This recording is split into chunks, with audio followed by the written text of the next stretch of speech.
The sound you hear is the sound of the heartbeat that is Homestead, Miami, and an overview of the track the drivers will have to be cutting about in when they get 210 laps underneath their belts. Of course, you all are welcome to Raidillon TV, the only corner you need, with OI Sims finale here, the Miami Nice 500. And I did... Okay, technically I did put him on the spot, but I did ask Yogurt to come on as Greg King had other businesses to attend to, and of course I'm more than happy to have well, what should we brand you? Another Irishman? I mean, you said you had an Irish passport. I suppose you could call me that. But yeah, give us a little brief down. I mean, you've ran this series before. You didn't run this one, but how has it been throughout the whole season? I think it's better to talk to somebody who's been on the ground.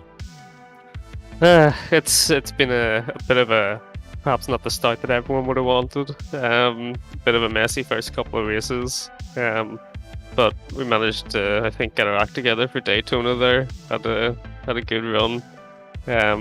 Personally, wasn't the best race I could have had. Got to like 90th lap and then spun out, but there's been plenty of good racing in those 90 laps prior, so hopefully it can keep going today in the same fashion. I just noticed a lot of you have somehow managed to rope in Lewis McCade into this whole entire proceeding. So how'd you manage to rope him in? Is that a Scottish flag on his back? I think the Scottish flag's on the back of Lewis Woods. And it's already started. I told you at the start. I told you at the start. I'm making a mistake. Yeah, no, he's been I just watch him run away every week anyway. And watch his Scottish flag slowly get slower or further and further away. There we go. There's the camera set up. And it's at Homestead in Miami as well. You said you're not confident in the car here, but what's the big thing to watch out for in Miami? I think tire wear got 6 sets I think today, but 210 laps, very long race compared to what we normally run. So it's I guess gonna be making sure you can get those sets to last, and maybe a little extra one for any potential tomfoolery at the end. See, Lewis Woods is currently in second, of course. Oscar, you know, as the league owner, he kind of has to put his what is the Moo Moo livery. I've been told there's a specific livery I need to watch out for. I know there's some special ones in there. Well, here's Coin going around. It's funny that iRacing actually Coin's. Of course, it's called Coin's car. I'm pretty sure qualifying is literally just going to be me roasting liveries again. What is this? No, I want to fix on him. Hooli. What are some of these? Like Dune. There's Coin's car again. There's the silly. I mean, some of these liveries are really nice though. There's some really hours of effort goes into creating the highest quality meme liveries here. Well, this one's definitely meme because it's Psyduck as the shell logo. I mean, Chris Hard, who isn't in this race, and Jake Ozzy, we ran the dense livery for the races that we ran. So we were the team dense. I think that was pretty apt in most of our races. We're coming up to the end of technically the end of qualifying because all but 3 drivers are still going around. I'm pretty sure all of them have at least all of them apart from 4. So Cameron Keel, Mark Lees, Brandon Dollar, and Steve Orell haven't qualified. I'm still waiting. Oscar promised me some good liveries, and he has delivered. But I have been told by somebody that there's a special livery out here to worry about. It's very nice, but there's one thing I need to keep watch for. Let's just put it that way. And 30 seconds on the clock. Let's have a look and see what these guys are going to be up against now. The grid is as follows. On the left is sort of de-highlighted. On the right will be your right lane, left lane on the left. Oscar Hardwick with a 33.093 on the left with NASCAR Ford Mustang.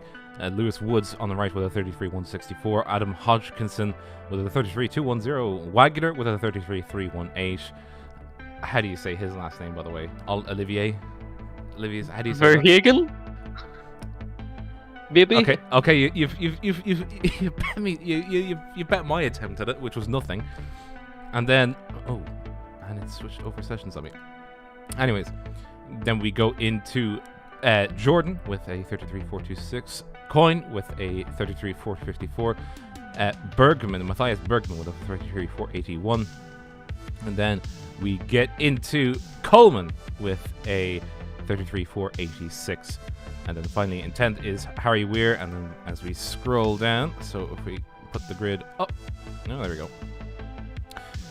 And then in 11th is going to be Sayers with a 33.733. Lewis McLeod, who will probably be very angry at me that I confused him with the other Lewis, with a 33.788. Slavazi with a 34.019. Sam Winton with a 34.026. Ashmore with a 34.272. And then he was the last qualifier in 15th. And then on the way down is Elise, Orel, Dollar, was going to say bollard, and then keel.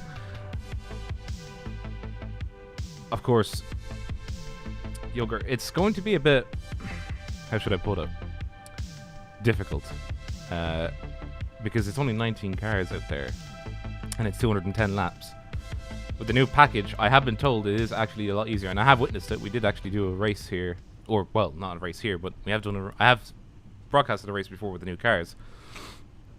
So they are able to clump together quite well, but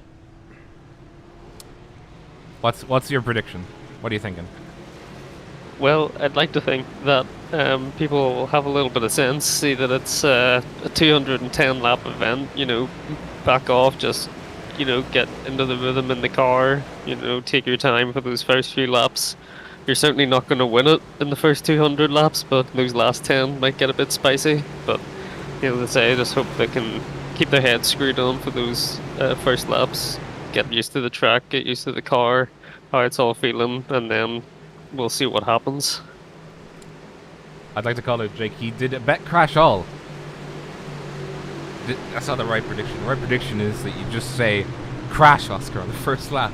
And by the way, Wagner, he sat in the pits. Boo, he sat in the pits. Didn't want to take it with the big boys. Getting ready to start. The lights are off on the pace car. The pace car will be off momentarily. And as we get ready for the finale, final race, there is the AMP Championship by a slim margin. As the prayer hands go out in the chat, it is green flag racing here at Homestead, Miami. As Barney waves his green flag, very nice and actually nice and calm for the first lap. As I probably will just curse absolutely everybody as to come down. Let's get the show on the road and see who the big movers are. Coleman on the inside being moved away down back to the grid.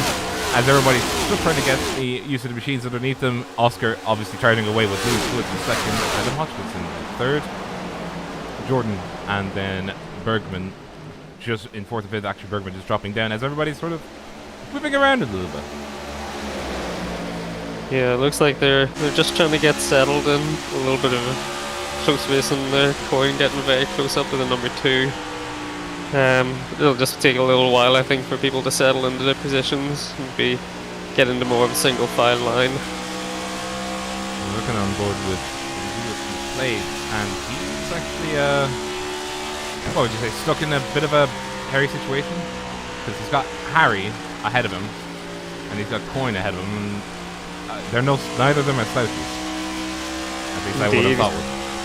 He's in a bit of a sandwich. You can get a bit of a gap behind that 44 car. He can start to calm down a little bit, but he's making a move, I think, around the outside, or looking for it on Coyne there. Looking around the outside goes Lewis McLeod, and nothing doing.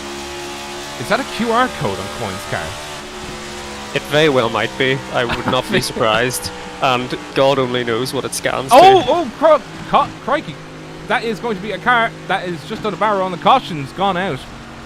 Genie Mac, I missed that completely as everybody is just trying to avoid around them. Goodness gracious, that happened almost immediately. I'm actually going to see who that was. Looks like it was the number 9. The number 9 of Olivier, who is towing, I think. Yes, he is, because he can't make it back to the pits. Now, let's see what on earth happened there. Ooh, got loose and then got bit of a yeah. That is several cars that just got murdered. Unfortunately. If we just take a wee look backwards, let's try and get another angle for him again.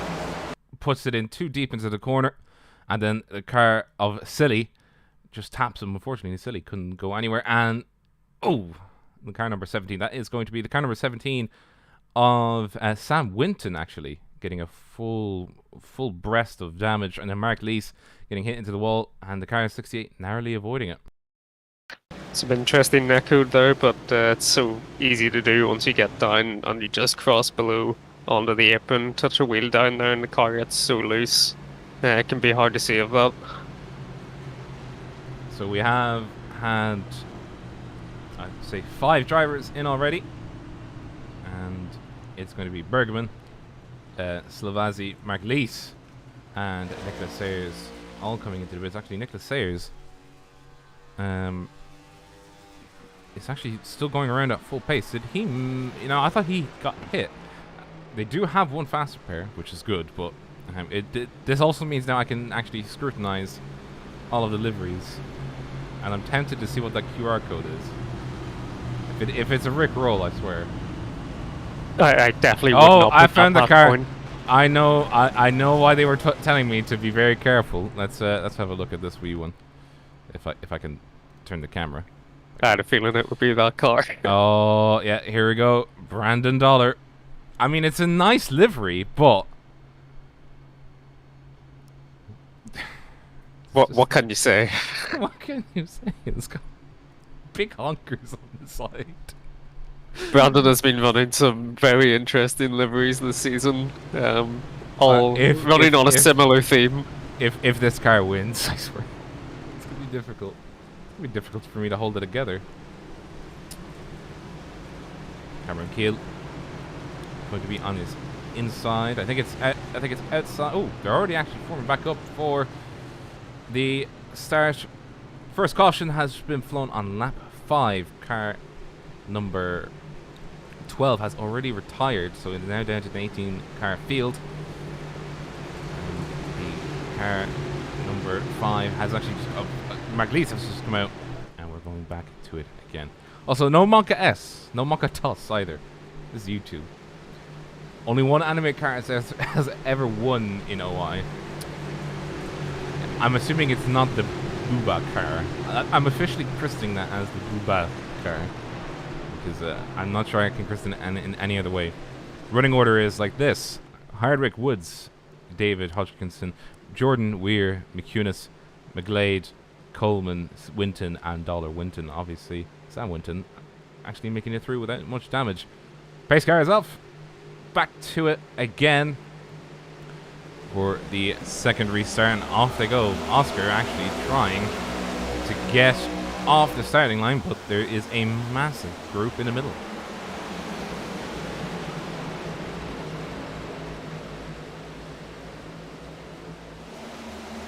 Looking at Matthew Coleman. Just going to skip ahead to what McCunis, or Coyne, as we'll call him for the rest of the race, has to deal with. He has to deal with a big pile of 6 cars ahead of him, and a side-by-side between Woods and Hardwick. Is it impossible to pass at Homestead Miami? I don't think it's impossible. It might be tricky to try and make those overtakes and make your tires last at the same time. But there's people definitely trying it off of the restart here. Battle right now between Sam Winton and of course it's the second Booba car. He's striking the wall actually quite hard. Why does it have to be the Booba car that I switched to? The curse of the Booba car. Yeah, it just appears. It just appears. Now Jake Ozzy in the chat does kindly give us a little bit of a hint that the top line looked very viable in practice. And, well, the top line has also got, like, bumps in the wall. I'm not sure if that's iRacing generated, but it's at least visible. There's several wall strikes due to drivers running high, and especially with higher fuel loads. I imagine the car is quite tricky to run the high line. I thought the high 2 low coming into the 3 and 4 and 1 and 2 would be better. I think the low line's definitely the safer option, but I think for that high line's got some pace, but as you say, you run the risk of putting yourself into the wall if you put yourself out of position even slightly. Well, we are looking at the rear end. We were looking at the rear end of Steve Orell as he's chasing the car number 6 down in 12th. It's actually been 2x2 for quite a lot of this race, except for the front, where Oscar sort of pimp slapped Lewis Woods back into second place. 42 pimp slapping in 45. But it is still ongoing, this battle. Of course, it's dense at the front of this car. I have no idea what the rest of it says, but it just says dense, so. You've been asked, why do you feel chicken meat to it, or why do you feed chicken meat to a chicken as a hazing room? You have been asked that. I have no idea what that means. Neither do I, but, well, I could say neither do I. Just say that's confidential. Leave a bit of mystery going. Yeah, just a mystery threat race. What, you know, it comes back to the vine, what the dog doing. He said it's, what the chicken doing?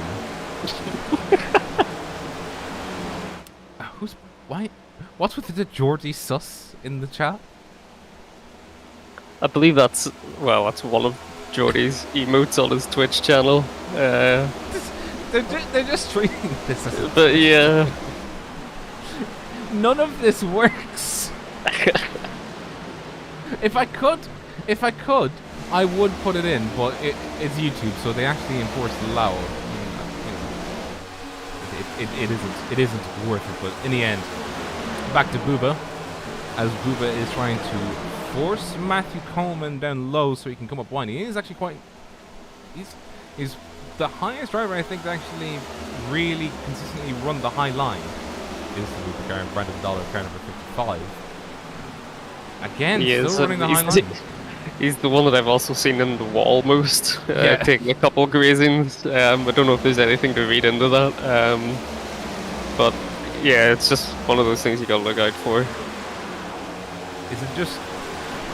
I asked this sort of as sort of a generalized question. Is it going to be? Is there any advantage to running the high line?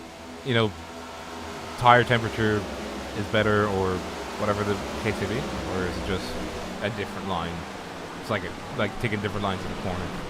I think really the best thing for it is that the grip is there, obviously on the outside to run it, and it gets you out of the dirty air, the car in front if there is one, and you can pull up a little bit closer to the next car or get alongside them, and if you can get that launch out of the corner and into the next one, then you might just be able to get past them. But it just depends on what the cars around you are doing, really. Does that influence anything, looking at sort of what Brandon can see? Do you brake just sitting behind somebody? And what I mean by that is, the way that drivers sort of get tunnel vision. I know, I just realized you didn't hear my question, actually. What I was saying was, does it break the tunnel vision for drivers if they don't consistently just sit behind somebody? I mean, I don't know if O's you do get tunnel vision. I know in road course I do. No, I think it happens to me a little bit. You can get very concentrated on what's in front of you and a bit less on what's around you. But I think Brandon's doing a good job here. He's holding on to the back, keeping that gap pretty constant, and he's hopefully saving his tires a little bit. Not going too aggressive, but yeah, I think getting up and out of that dirty air is more important really than anything else. It'll help save the tires as well. Yeah, chat is now in severe amounts of copium as they wish for Boubacar to move up, but unfortunately he has to go past a 1 second gap between Weir and McLeod, or McGlade. Sorry, I keep calling him McLeod for some reason. Now I have seen this before. It was running Daytona, so my experience may vary, but is it still possible? Like I've seen it done where it's possible, even if the group breaks away, if you're confident enough and you work together, the group can actually merge back towards the front. Has that been a thing in your races in a way, Tim? But definitely. I think if you've got people who can actually coordinate, I mean, if you look at Woods coming off of the corner there, right behind Oscar, he's almost bumping him straight up to the next corner. If you can get that confidence with a group of cars who can stay close and keep the draft going, then you can definitely gain a little bit of speed. Going to Daytona last week, there was a little bit of a checkup and it caused just a bit of a break in the field, and me and a couple of other cars, just by pushing each other, managed to catch back up to the group. So once you're out of maybe the main group, there's definitely avenues for you to get back up. 30 laps gone, so we're just underneath well, 1 lap away actually from 10% distance. And we just crossed the line now to complete the 21 laps, and the field is as such. Oscar Hedberg leads with Lewis Wood, so you can see on your cameras, chasing behind, and then we go to Adam Hodge, Slava Ukraine. Harry Weir in 4th, car number 2, sort of on his own, a little bit, but actually Lewis McGlade right now is actually the lone star. He's got about a second gap front and back, and he needs a buddy. Matthias Bergman in 6th with Paul Jordan in 7th. Then we come to in 8th is the Boubacar of Brandon Dollar, who's still riding the Heinlein. He has not given up on his shenanigans of running the Heinlein. I think he just wants to be on the camera. You know, be different. But he doesn't have to. He's done that with his livery. He doesn't have to do that with his line on the track. Oh no, he's gone to the low line now. So if he's listening in, I swear. Matthew Coleman in 9th, and then Coyne in 10th. Stephen Orell in 11th with Nicholas Sayers in 12th, and then Sam Winton in 13th. 14th is Cameron Keel, and then quite a bit back is a battle between Slavisi and Mark Lees for 15th. Then 4 seconds back from them is Benjamin Ashworth, and then all the way back a lap down and being lapped by the field actually at this point is the car number 9 of Olivier Rey. I think where McLeod is right now, he's kind of in that bubble by himself. You know, it's not necessarily a bad place to be, especially at this stage in the race. You know, you might not want to be, you know, right up close or in a pack with someone else. You can just focus on what you're doing, get into your rhythm, and knock those laps down, because, you know, we're on lap 24. You know, you're not going to win the race now. So I think what he's doing right now, he's actually catching up the high wear there in the 2. You know, I don't think forcing the issue at this point is really going to do him any favours. Yeah, actually Harry is slipping back, and McGlade is sort of checking high as a result, but is he trying to give him a foot? No, he's just sort of letting him by. Okay. And on the other side of that coin, I suppose there's not really much point in defending positions at this stage either. Well, I'll have a look at the lap times, because I think he's actually a good half second slower than his donkey years, but he kind of just let him by. Is he fuel saving, or what's the story? I mean, it's a bit too early for that, isn't it?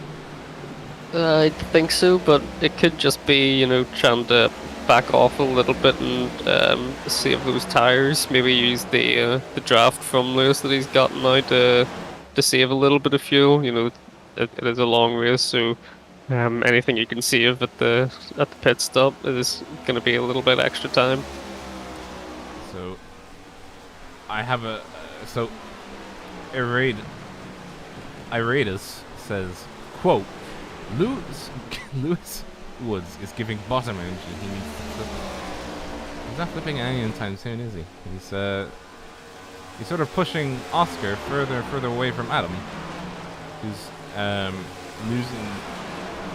losing sort of a little bit of the slipstream now. Oh well, actually, as I say that, Woods is actually not giving off bottom energy anymore. He's sort of actually just on the lap that I said he's giving bottom energy, or read the comment that he's giving bottom energy. He's actually done it. But it does give Adam a chance to gain back, and he has actually gained back a little bit of distance as these two are fighting. Yeah, I think we might see that a little bit in Woods and Oscar swapping around here, just as they drag each other along. And maybe if they do get in a little bit of a scrap, it'll allow Hodge to catch up a little bit. And I'm wondering what was it? Oh no, wait, sorry. Harry Weir is still going backwards. What's wrong with Harry Weir? He's suddenly lost all of his pace. Like his last lap was a 34.8. McGlade's was a 34.2. Does he have damage or something? 'Cause I don't see anything on that car. Yeah, no, it doesn't. Nothing looks out of place to me. Maybe he just got in the wall or something, and he's not he's just feeling a little bit loose or something. He's not feeling confident in the car, but as you say, just even half a second around an oval can be a lot of time. So we'll just have to keep an eye on him. Are the cars that sensitive to damage? Like, if you scrape the wall, like for instance, are they gonna bite back at you if you do?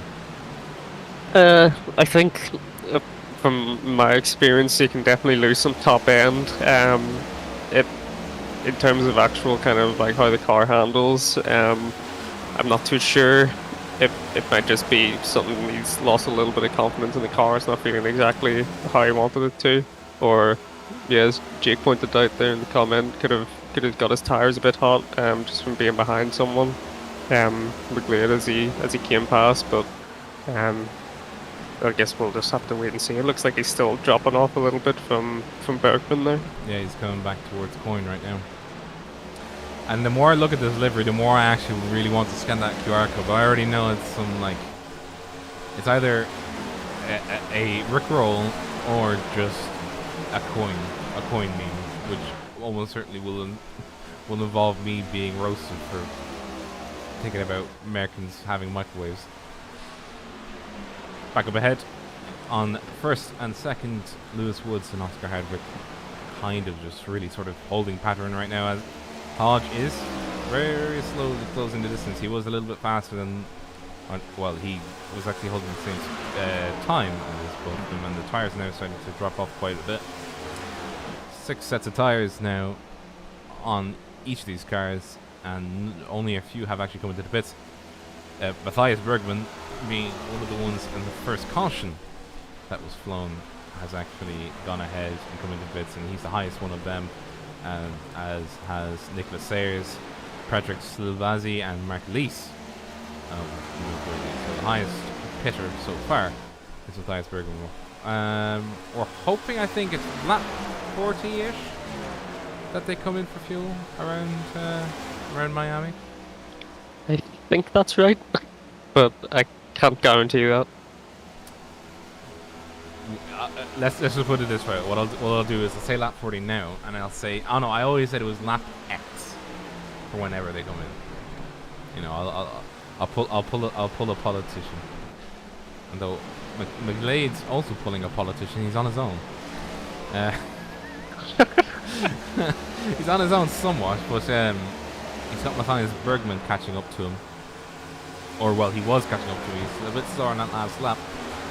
A 34.171 versus a 34.296. And two of them are battling for fourth position. Harry Weir again still dropping backwards. Going high on Coin. As Coin is essentially trying to pass him. He just about does it. Coming into the 1-2 for lap 35. And Weir is... I don't know what's wrong with Weir's car, but he needs to get it fixed. He can get it fixed soon, because the longer he stays out with a car that isn't cooperating with him, or that he doesn't cooperate with, because I'm looking at him right now, I don't know what is wrong with this car. It doesn't seem to be like killing him or anything. It doesn't slide much at all. So that was quite flat actually through that. Yeah, I'm not really sure. I mean, his lap times are maybe just a couple of tenths slower than those around him. But you know, it's those tenths that can really make a difference around an oval. And he's got a good couple of cars coming up behind him. So maybe he's just used too much of his tires in those opening laps and just wants to wait for that next pit stop to get a new set of boots on. I mean, when you, because I just saw Jake's message in chat that says they could already have gotten his tires a bit hot. Is it worth staying out and sorting the tires out, or if you've cooked the tires, because they got 6 sets, presumably they're only going to have to pit 4 times. They'll have like some sort of resemblance to spares. Could they just not pit early and just try and, you know, switch the pit stops around a little bit? As we just jump to Sam, as he's actually trying to hold off Stephen Orell, as the Bubba car is now in 11th to anyone playing at home. Yeah, I think strategy is going to be a big one here. Harry's under attack again from the 44 and Nick Sayers there, but yeah, it's a long old race, as I keep saying. So there's definitely going to be some strategy elements, but yeah, as Jake's saying in the chat there, it's definitely possible to get a little bit of life back into those tires if you cook them. As in fact, there's Nick Sayers and Matthew Coleman almost getting past him. Nick Sayers is past him, but it's going to be difficult, especially now they're going to be coming to the end of the stint. You might be thinking about definitely putting a new set of tyres on, and maybe if he does take those tyres and he doesn't improve, then that's just got to be more careful with them. He's almost out of the top 10, and as I just saw on the tracker, Stephen Orell has actually, on lap 40, has actually come in. And he did not pit, and he's actually sort of bitten, as I say, the proverbial bullet as Coleman strikes the wall quite hard, actually. Might not want to do that continuously, but yes, pits are starting. I have gotten the prediction right. It isn't a prediction for every car, but one car at least did come in on that 40. Stephen Orell, car number 68, coming back out into 17th. Yeah, I think that might be the start of it. We'll see a couple more cars filtering in the next few laps. I'm just waiting for a car to bin it, because I'm expecting one of them to just slide into the pits or spin into the pits, like just, you know, clown style.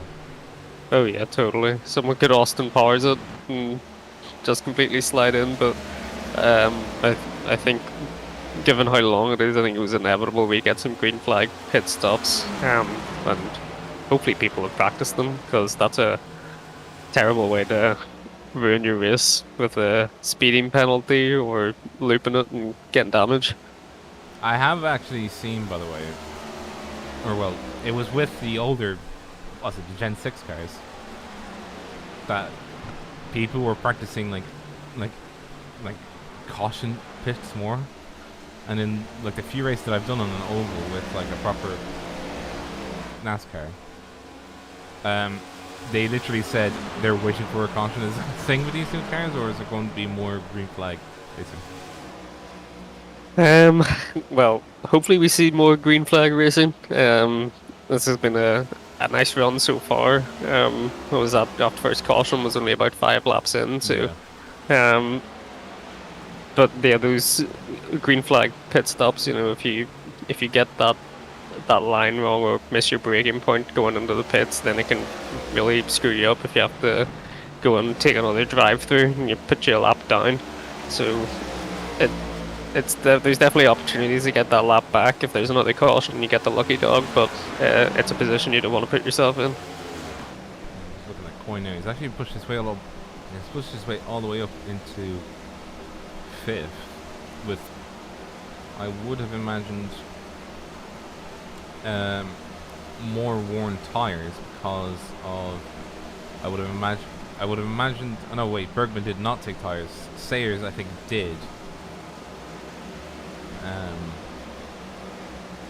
Just going by what the lap times say, but Coyne is actually steaming up. He's actually starting to challenge McGlade going into the 3 and 4. I think Coyne's actually managing his tires a little bit better, but I thought he was fighting all the way through. Can you still fight and, you know, go back at it again, or? I think he can. He's just got to be careful, especially coming to the end of his stint, maybe the end of his tires life. But as long as he's looked after them throughout the stint, he should be able to still kind of mount an attack whenever he wants. But he'll just have to be careful that he's going to be taking life out of those tires and putting heat into them. And the longer his stint goes, the harder it's going to be to get that back. Although I do hear the cars actually, they seem to be lifting quite a lot coming out of the exits now, simply, with how old the tires are. Is it a lot of, feathering the throttle around with worn tires, or, just keeping nice and steady on the gas pedal? You got to be very smooth with your inputs.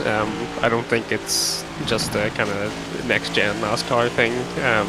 Coming out of those corners, if you just, hammer the throttle, you're gonna spin around, and you're probably not gonna have a very good time.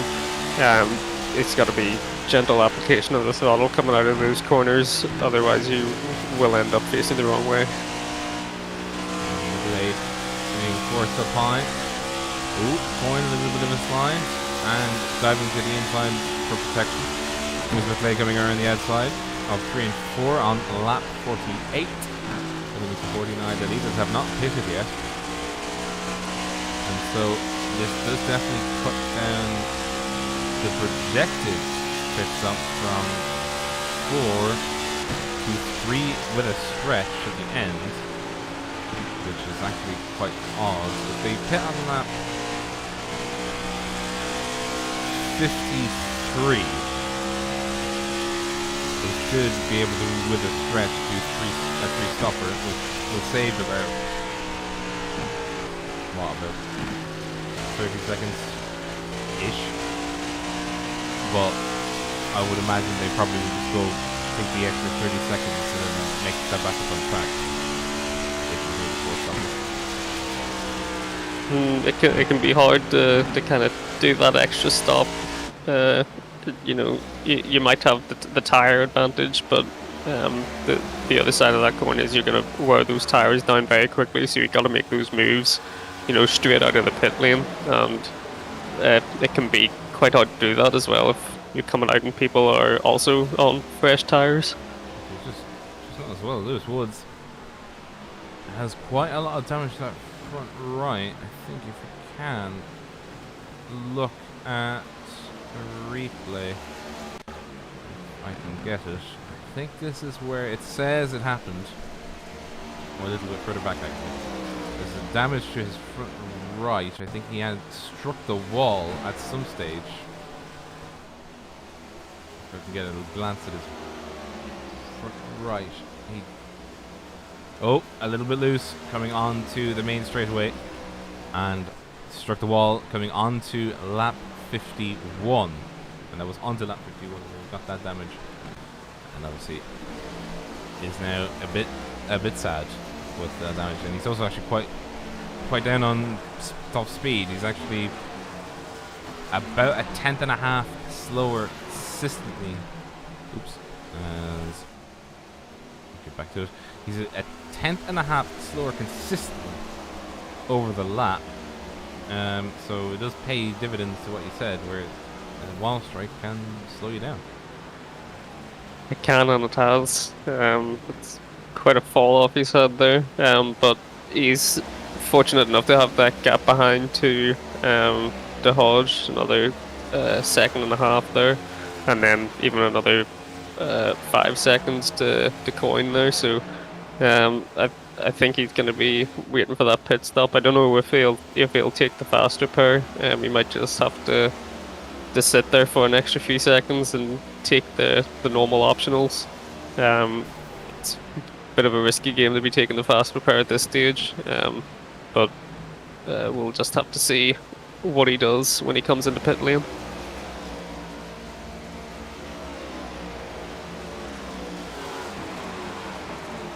Gap of 2 seconds now opening up between Oscar Hardwick and Lewis Woods, and then back towards Adam.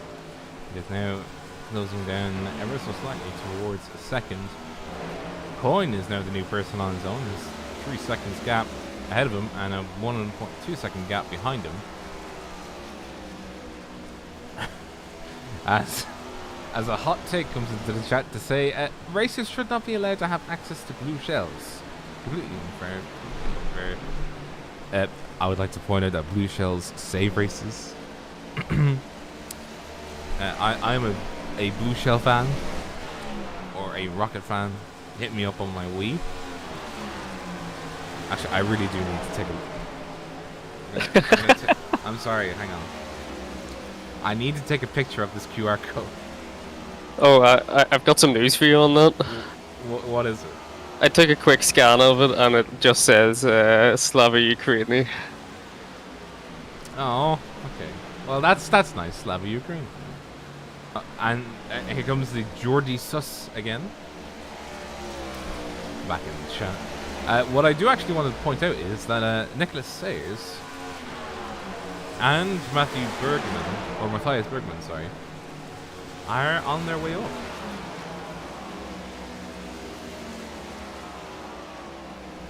They certainly are. In fact, they're coming up together almost. Maybe catching up onto the back of McLeod there. It could get interesting. Well, if they weren't running the High Line, which is what Bergman's doing. I mean, what's said on the side of his car is what he's being right now. Silly.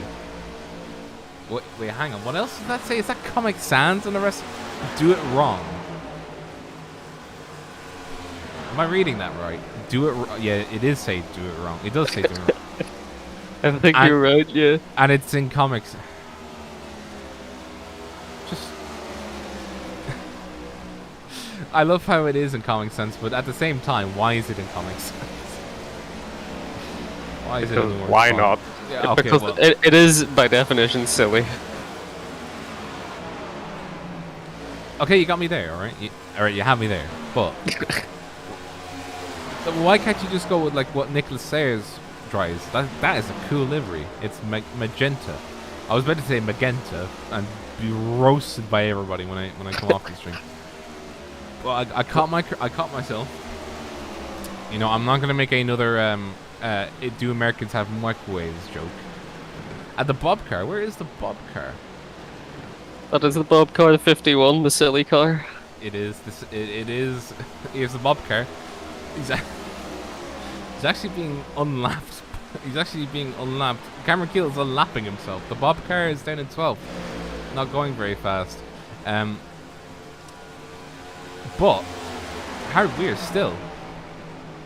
He's still not pitching. Actually, they can do a 3-stopper. It seems. I mean, they're going by these laps very fast. Like, it's been what?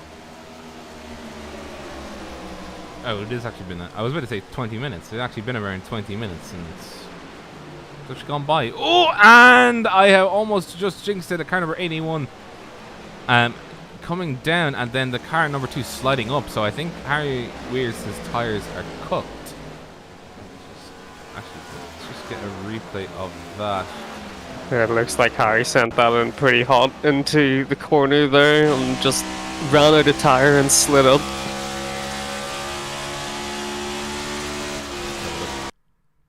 Oh yeah, he did. Yeah, and then slid up towards the 81, and then the 81 was trying to get past, and bang.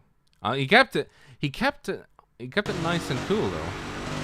Did the 81? I mean, that'd scare me if I was getting hit from the side, but it's only adding to Harry's sort of issues. He's got damage, like considerable cosmetic damage. As Sam Whitten comes into the pits. Yeah, maybe this could be the start of it now. Yeah, that damage for Harry is definitely not going to help him out. He's already fallen off the pace, so that might affect his top end as well. So if that's the start of the pit stops, we might just see him come in the next couple of laps. And we get to Lewis Woods. He's actually falling down quite a way. He's actually 5 seconds down on Hardwick, who is just running away with it. He got to about a second slower than his best and stayed there.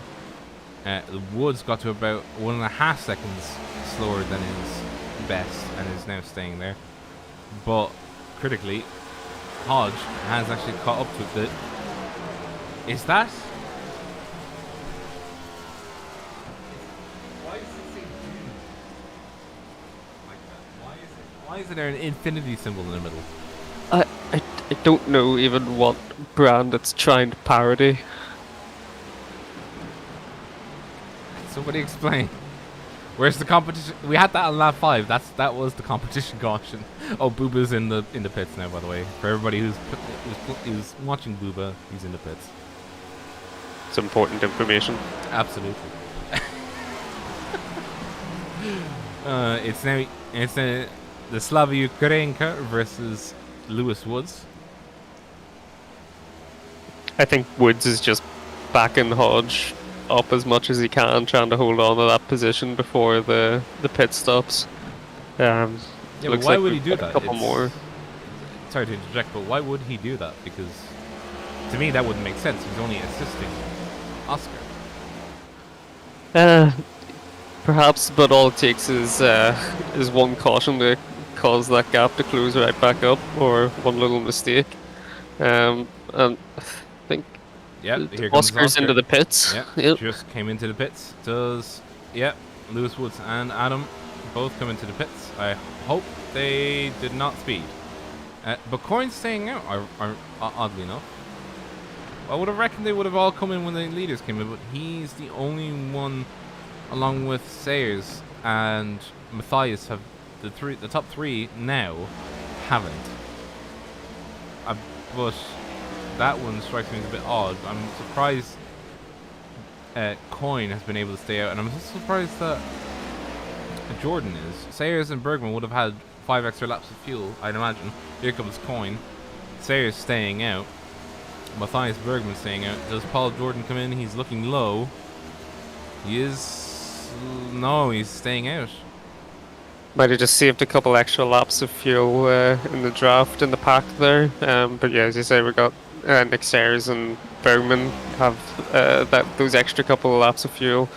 I don't think it's really gonna do them wonders to be staying out, and you know, with all these cars coming out of the pits as well, could see a bit of a tangle and a caution, and then they'd be in pole position, get a cheap pit stop. Oscar Hardwick on his way to coming back around, and he's just past Coin, who's in the pits, coming out just now onto the slip road on towards the back straight. Will come out just behind, I think, yes, just behind the silly car, and 1.5 seconds down on Adam Hodgkinson. Nicolas Sayers has come into the pits, and Michael Jordan did I say Mike? Oh, there we go. Yeah, there's your clip of the week. I said Michael Jordan. Is it a Paul Jordan? Shows you how much I know of it. I said the name wrong.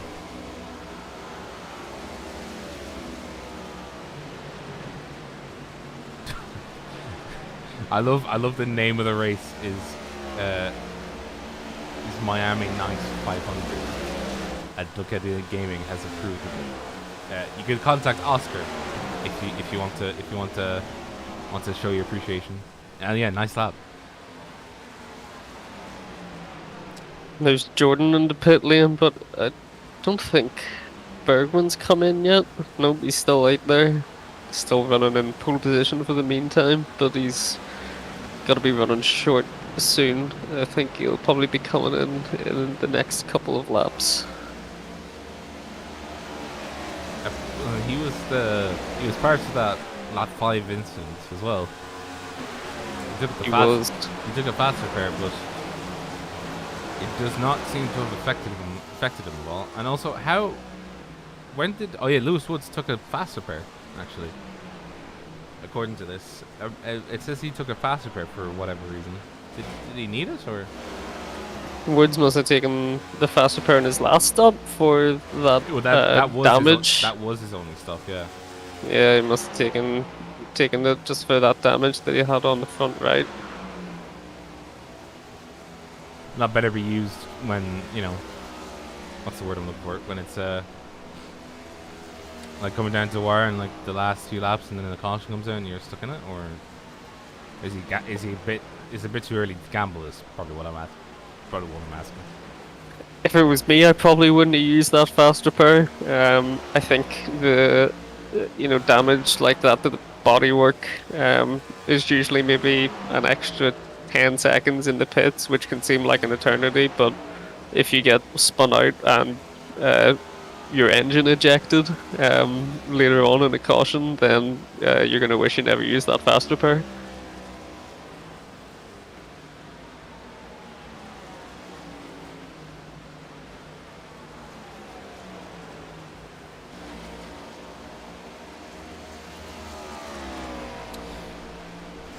Lap 72 of 210.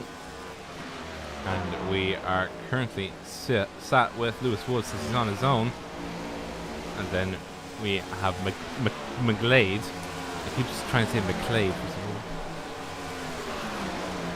And it is going to be a bit of no man's land now as everybody tries to get back up and running. Interesting enough, Harry Weir did not take a fast repair, so obviously he didn't have damage, or I'm assuming he didn't have damage worth repairing. Will he come back and try and charge back through the field, or is it time to just sit and wait where you are? I'm not sure there's a whole lot of value in trying to make moves right now. He might just be happy, especially if he is carrying that damage, just to sit in the toe of who's that? Geordie in front of him. It is Geordie. Use that to help drag him along and try and negate some of that damage. But as I said earlier, being in that dirty air, it's gonna take some life out of the tires as well. So if he can hold on to the back of Geordie, he might just be able to negate any damage. Is it? Well, actually, I just saw the field close up considerably. Geordie and Weir catching up to the back of Sam. Oh, crikey, there's a car off the track. That's going to be Benjamin Ashmore, and the caution's out. Caution's out, second caution of the day. As we get a look at what happened to Benjamin. He's coming into turn 1 here. Out into turn 2. I will need to look at what happened. Oh, what? He just let it slide. Oh, and he struck somebody. Looks like he collected Coleman there, but it looks like he continued just with quite a good bit of damage actually to the left-hand side of Coleman's car there. He might want to think about coming in. That could affect his top speed quite badly.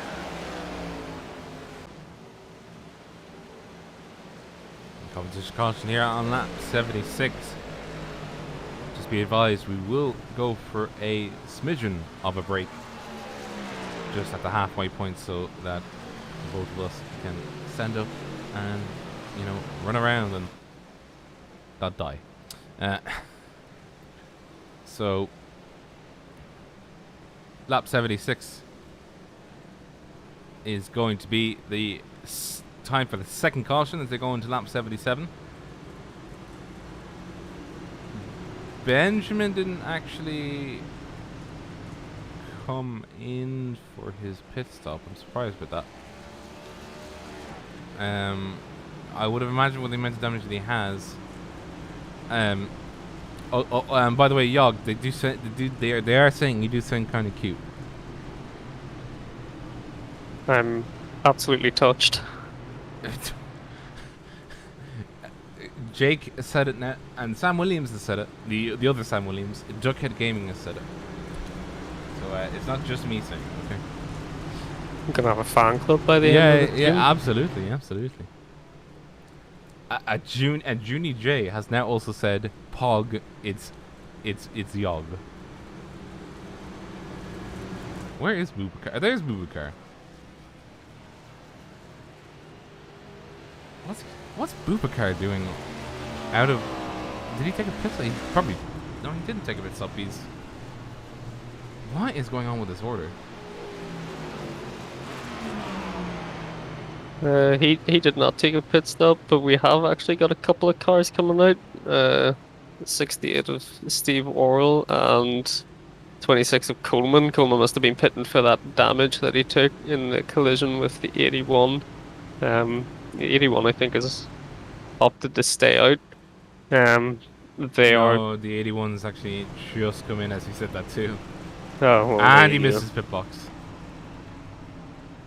We've got a whole load of cars coming in. Everybody's coming in now. Oh, Sam has gotten a lot of damage on this. Well, he did have a lot of damage on this right. I think he might have just taken a fast repair, or otherwise it just got cleaned up with a big old sponge. No, he did take a fast repair. So he comes out, having used his fast repair on lap 78. Harry coming into pits as well. Everybody has actually now at least taken a pit stop. The car is still in pits. It's going to be Mark Leese, who is deciding to repair his car. Oh no, there he is. There's Mark. Welcome back. Oh no, he's come back. Never mind. He ejected himself from his seat for just a moment. Now it's going to be a bit of a difficult one. I don't know, Yog. What's the crack? What's the story with this restart? What do they have to watch out for? Well, I think we've got a lot of cars who've pitted and a few cars at the front who have not, and there might just be a little bit of an advantage for those behind them who opted to come in. I think the closest one to the front of the pack who pitted there was Steve Orle, who's in 9th at the minute. We might see him make up a couple of places on this start.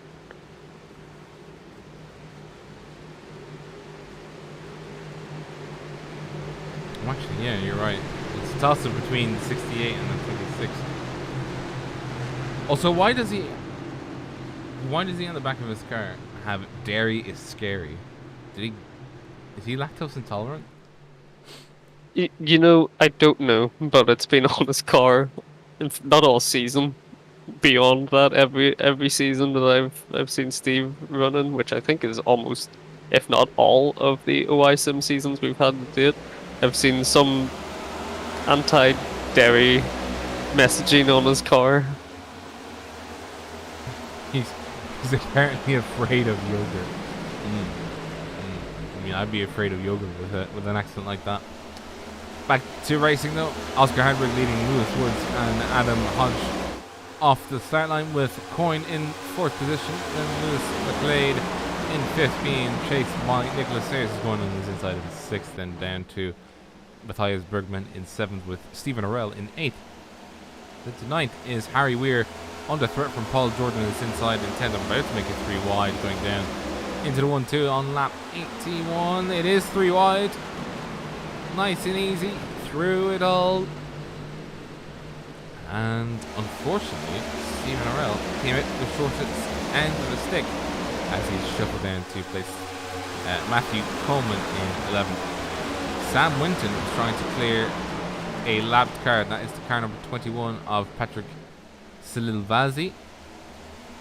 And then 13th is Cameron Keel again. Oh, and there goes Cameron. Hold it, Cameron. Hold it. There you go. Good lad. Did well hold on to that one there. We've still got Steve fighting away. Oh, he gets a little bit loose and he's turned someone.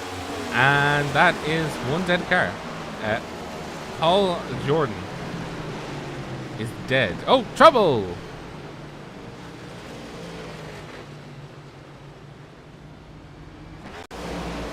What happened here? So this is going to be Paul Jordan and the car number 68 of Stephen Orell. I'm actually just going to slow it down now. Oh. Bang. Yeah, I think that was going to be an F, I think. Yeah, it is an F, yeah. That's quite a lot of that one.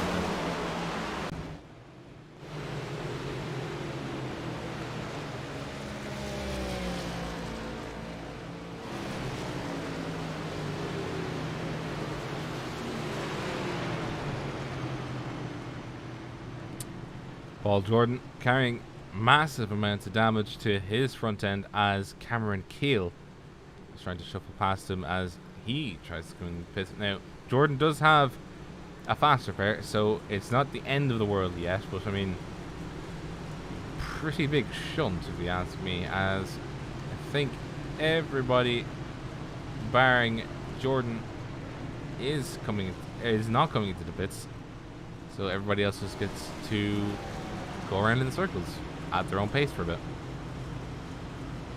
Yeah, it's a shame for Jody there. I think he just got caught out by the car above him getting loose. But he's fortunate enough to have his faster pair, so maybe he'll take some tires as well while he's here. I think he went 14 or 15 laps. I don't think he pitted in the last caution, so he's got another set. I think he has taken it because he's still sitting in the pit lane. His car is looking a little bit beat up. Oh well, I imagine so. He did take quite a hit. But yeah, I'm surprised at how quickly that happened, because I'm used to seeing cars just have an accident in slow motion with the last gen cars. Yeah, no, it was pretty instant. Yeah, it was that 68 just got loose off the corner and just tapped his rear, I think. Just as well he didn't collect anyone else. Looks like everyone else got through that rather cleanly. But unless my eyes deceive me, it looks like Jordy is back out, but still missing a number of bodywork panels. Oh, he's not repairing it. He hasn't taken his fast spray. That's why. He is absolutely bone bare to the skin. And for what reason? Nobody can answer, really. Because this man's just doing his own thing. He's just decided to play on hard mode. Yeah, with no air on the front and no bodywork. And a massively exposed radiator, so if he gets one knock to it, the radiator and the engine explodes. I think maybe it could be an innocent case of forgetting to enable his faster pair before getting to the box. Yeah, but does he know though? Does he know he doesn't have a front end? Well, that's the thing. I guess he's gonna find out once this gets back underway, and he's probably going to be quite slow. But we'll see, I suppose. Maybe it's just iRacing being funny and not rendering it properly, but yeah, we'll see on this restart.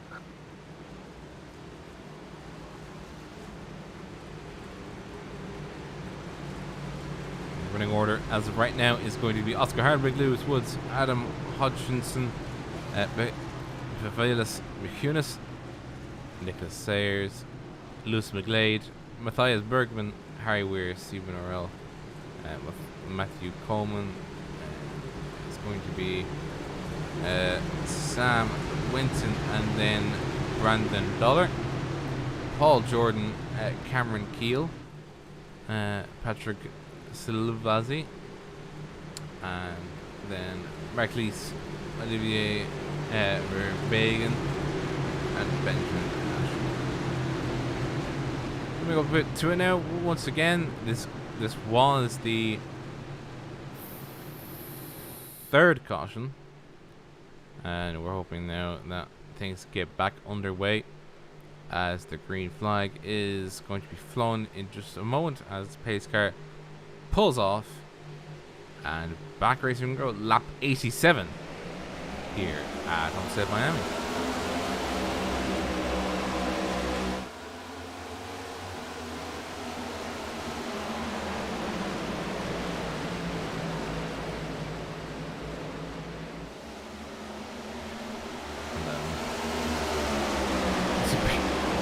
Okay, look, it's superior cooling if you think it is, but I'm not going to agree, because his radiator is just massively exposed. But what's massively exposed is Oscar Hardwick, who is now under threat. Yeah, I think he was always going to be under threat from these restarts. Woods is very pushy. I think he was quite literally pushing him down to the first corner off of that restart. So we might see the switch positions a little bit here. Pushing hard and pushing fast goes Oscar Hardwick and Lewis Woods. Nicholas Sayer and Coyne battling for the top 5 position right now. Then down further, it's going. Oh, a little bit of a slip up there from Matthew Coleman. Actually, see that. The slip up, he went on the inroad.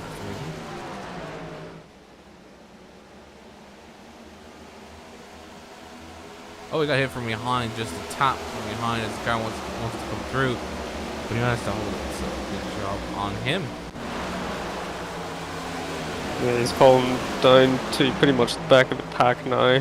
The only person behind him is Jordy, actually, who does definitely seem to be struggling with that damage.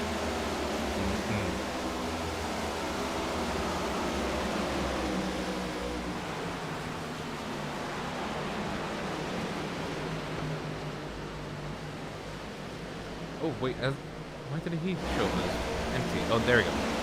Sorry, Mark Lees keeps showing up as speed of 0 as he's blinking in and out. It's got quite my life that we're having an issue. But he's battling with Paul Jordan and Matthew Coleman down in 13th position. We get to the lead again. Lewis Wood still threatening for Oscar Hardwick, who's trying to fend him off and keep that P1, but Lewis obviously thinks better of it and has other ideas. Then the field has actually closed up, so the gap that I was explaining about, or having a discussion about, of greater than 5 seconds, it is going to mean that he is in a bit of a good shape to come back and attack again. That is Hodge now, being able to come back and attack again, as will Sayers and Coyne if they can. Sorry, that's somebody on the outside. That's going to be Matthias Bergman, actually making use of the outside this time. Yep, I'm getting a little bit close to the Coyne there, just coming off the corner, but I think especially when the cars are packed up like this, you're on new tires, running that top line, getting out of the dirty air just does no harm. Maybe we could do for every race, like let's say you're at Daytona and every race, like, because we had it at Daytona, everything was single file for like 90% of the race. Would it be a thing for all of the race, or just do what you think is best? I think you got to do what's comfortable for you. I think Daytona is a bit of a different beast, but here I think it's key really just to go at a pace you're comfortable at, particularly for the majority of the race until we get down to the last sort of 10%. Then you can start thinking about making moves. It's just like you give your friend a nudge, your engineering friend a nudge, and say, make some moves, quick, we need to make this work. As some of these are actually looking to want to make this work, because it's now actually going to be almost a 3 wide between Sayers, Hodge, and Matthias. Matthias wanted to get in there just ever so slightly, but Matthias on the charge. He's definitely making use of that top line, and that top pack actually has stayed pretty compact. No running away from Woods or Oscar this time. In fact, there's Sayers looking at the inside as well. And with sorry, Oscar's actually lost 2 positions in the one corner. What happened to him? Let's just get this up very quickly. What happened to Oscar? Well, I'll leave it here for now, but he is actually in difficulty. Lewis Woods now taking the lead, with Hardwick having to fight with Sayers down on ground level. You can just see Sayers on the inside of number 44. And the number 42 is going to be Hardwick.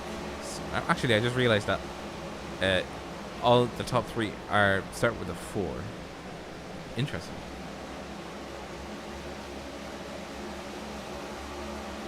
Hodge attempted to take a position back away from Matthias Bergman and move up into 4th, but Matthias having none of that and flatly refusing.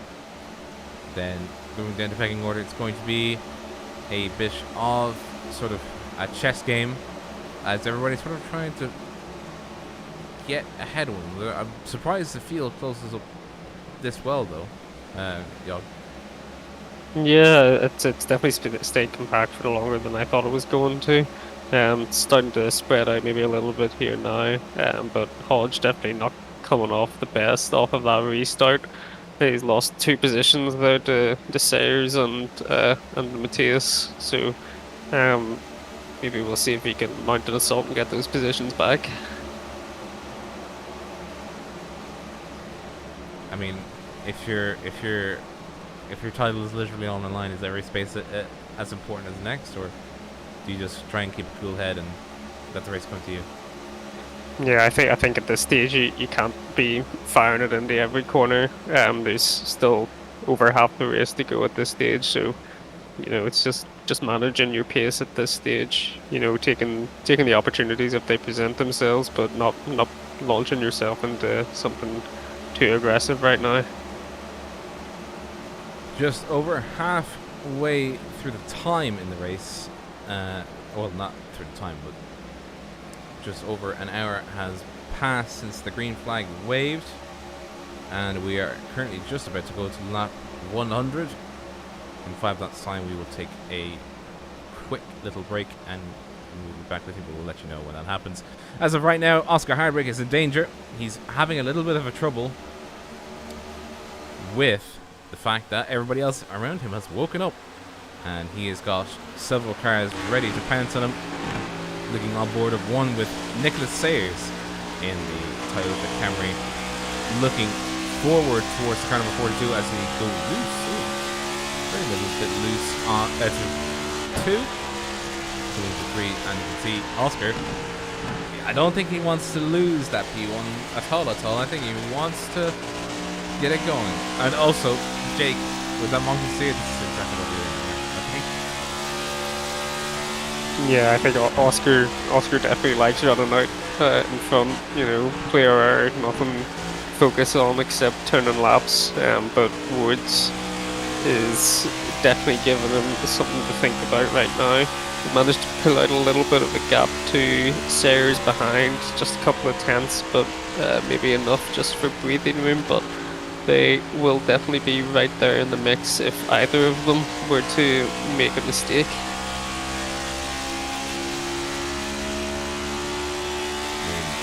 Do you wait for the mistake to come, or you try and make the mistake? Not that I'm saying you should make a mistake, but I imagine the thought has crossed everybody's mind when the guy ahead of them will make a mistake. Yeah, maybe if you can just stay in their mirrors, maybe make them think, you're always there. Just that psychological thing. You've got to keep your presence. But Woods and Hardwick have been doing this for a long time, so it's probably going to take a little bit more than that just to fool them off. On the outside goes Nicholas Sayers, and is now about to lose position if he's not careful. Top 6 are all separated by only half a second. Yes, it is actually only half a second. Just thereabouts, with Coyne sort of being the pork bottle of this top 6. And as Lewis Woods once again leads another lap ahead of Oscar Woods, who is trying to get back up there in his group, taking advantage of the fact that Nicholas Sayers and Matthias Bergman are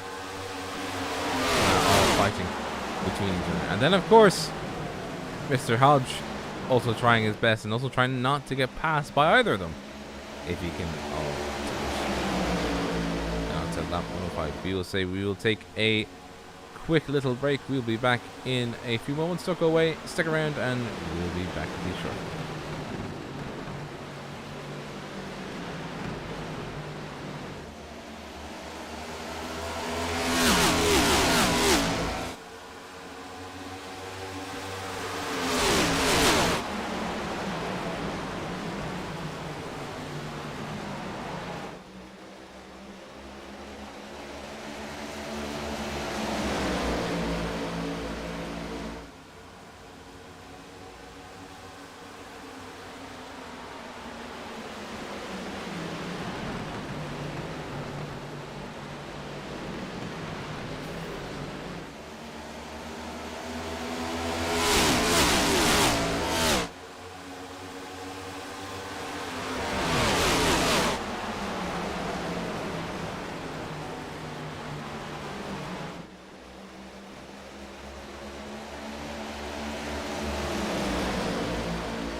trepidation, we are back. Welcome back to lap 111. We decided to keep the cameras rolling full screen just simply because if we missed a crash, I think everybody would be very furious at us and also very furious at me. And we do see that there has been some little movements. Sam went up into 10th position as Matthew Coleman. That was somebody striking the wall. As Matthew Coleman is trying to fight back, but Sam went up into 10th. Again, Brandon Dollar of Boubacar, who's up into 9th. Patrick Silvazzi, who I wrote off at the start. He's actually all the way back up into 9th, so he's done himself a good service in that pit stop and caution streak. Coyne is down into 7th after a good start. Has returned, turned to the bottom of the pack of leaders as Matthias Berger is trying to navigate his way up into 4th. 5th is going to be Hodge, who's in the middle of the group right now. It's now a group of 7 cars, and that's a main 6 with a 7 taking up the rear, and in this case it is Coyne taking up the rear. Leaders are going to be still the 2 of Oscar Hardwick and Lewis Woods. And Lewis Woods doing a very good job of actually holding up Hardwick as best he can, but Hardwick looking on his inside. Now this is lap 114 of proceedings, and getting close now to, I think, the second set of pit stops. Now, I did say at the start of the stream, Yog, that it was 40 laps. I'm still going to try and do the haha, I'm still right kind of meme. But from this, I want you to talk, because you've been much more versed at it, I want you to talk me through sort of how the car feels from like a start of a stint to like the end of a stint. Well, the start of the stint, I think you're pretty confident in the car. You saw as we got off onto that restart, and a lot of people were on fresh tires. You know, we saw people making moves, going 2, nearly 3 wide in some places, and that was before even the halfway point. So you've got that confidence in the car, but you just got to be careful. Get things like that happen as it was Lewis Woods getting very loose off of 2 there. And you just gotta be careful. That's the kind of thing you can expect to see as you get further and further into your stints. As those tires get worn, as they heat up, you're gonna start seeing that slide coming off of those corners if you're just slamming the throttle trying to get out of the corner as quickly as you can, especially with someone right behind you. But you just gotta be cautious. If you hit that throttle too hard, you're gonna spin yourself around unless you're very quick to catch it. So it's coming up, I think, maybe 10 or 15 laps just before they'll run out of fuel for the leaders here. So I think we'll definitely see a little bit more loose action as particularly these guys come off of the corners. Oh, Sayers is about to hit the wall. I'm on board with him even I'm getting it right now, but I mean, the one thing I will say though is the one thing that did catch me out about what you said was looseness coming onto the accelerator. I thought the cars were meant to do less of that, or were these new cars just meant to be easier to follow and then do less of that? I think these cars can. I don't think it's as dramatic as it maybe was in the previous cars, but there's definitely still an element of it. You know, if you plant throttle halfway through a corner, trying to exit, especially on old hot worn tires, you're gonna loop it no matter what the car package is. So it's maybe reduced compared to older cars, but it's still definitely something you got to watch out for. And I'm assuming that you know, it's always more towards the end of a stint rather than the start. On the start of the stint on those cooler tires before they kind of wear in and get them up to temperature, it can definitely be something that can catch you out. You got to take a lap or two to get them properly up into their operating window before you can start really pushing them. But you don't want to be pushing them too hard straight out of the gate because you're just going to heat them up straight away and wear them pretty quickly.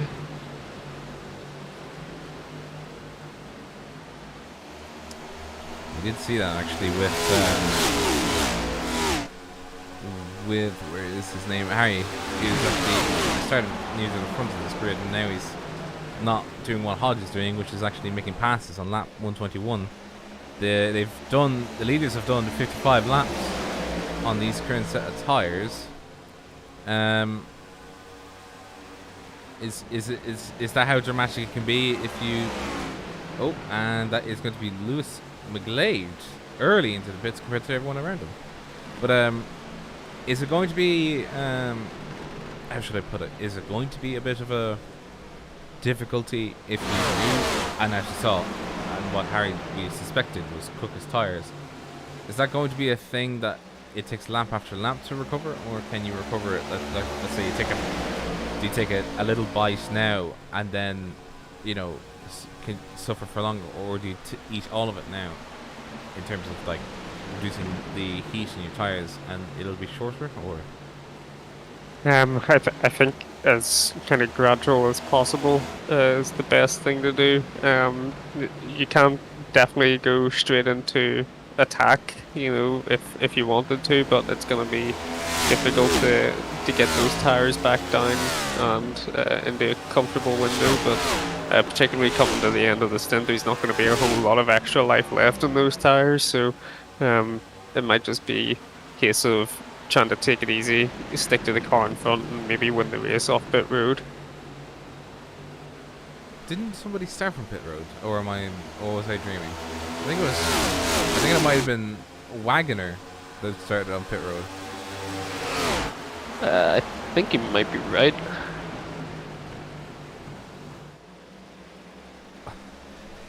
Then they're calling you the dense boy in the booth and sharing your knowledge. Dense is the only word. Is that why I'm seeing the advertising is dense? Is that where it comes from? Yes, sir. I see. Mind explaining? I can't remember what the original sponsor is. It's like Denso, I think. But if you just slip that to an E, you can make dense, and that's about as high level as it gets. Oh, Denso, yeah. As soon as I asked the question, people were just like, "Oh, it's Denso, Denso." And Patrick. But yes, to confirm, it was Chris Wagner who started from pit lane and I think completed 2 laps before retiring. Shame. I thought it was because he crashed or something. Or did he just have technical issues?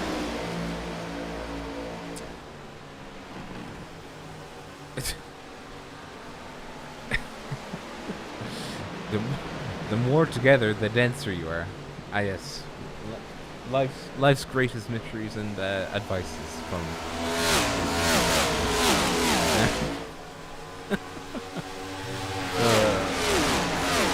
And as well as which, actually, another thing I've been noticing is now this is from my own sort of interpretation. This is one of the desired effects, which is basically cars being able to follow each other through the corners better. Weren't they also meant to be able to go side by side, not be drafted into the wall? Well, I mean, one of them is doing that right now. Bergman's still going up into the wall. Yeah, I think we've definitely seen a little bit more of that. I think from iRacing side, there's been a little bit of work as well put into the tracks themselves to enable that kind of multi-groove racing and make those high lines viable. but definitely the cars, these cars feel pretty nice to drive. A little bit strange to get used to compared to some of the other stock cars that we have. I think power steering is a new thing for these, and it can be quite a weird sensation through the wheel. It can feel quite light compared to what you might expect in a stock car, but it's just one of those things to adjust to. That was actually something I didn't actually know. I did not know that they had power steering in the new car. Well, I think I'm right on that. I'm assuming it's hydraulic because it's NASCAR.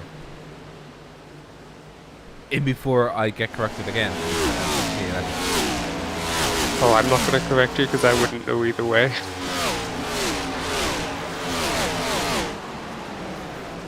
Well, I think we'll both be wrong on this one. And actually, that was a card in the wall. Yeah, I think that was the number 9. Just took a little tap there. It's in the middle of a group of the leaders. Oh, we actually got a little bit of contact on Woods there, I think. Woods just managed to hold on to it. Alright, let's have a look.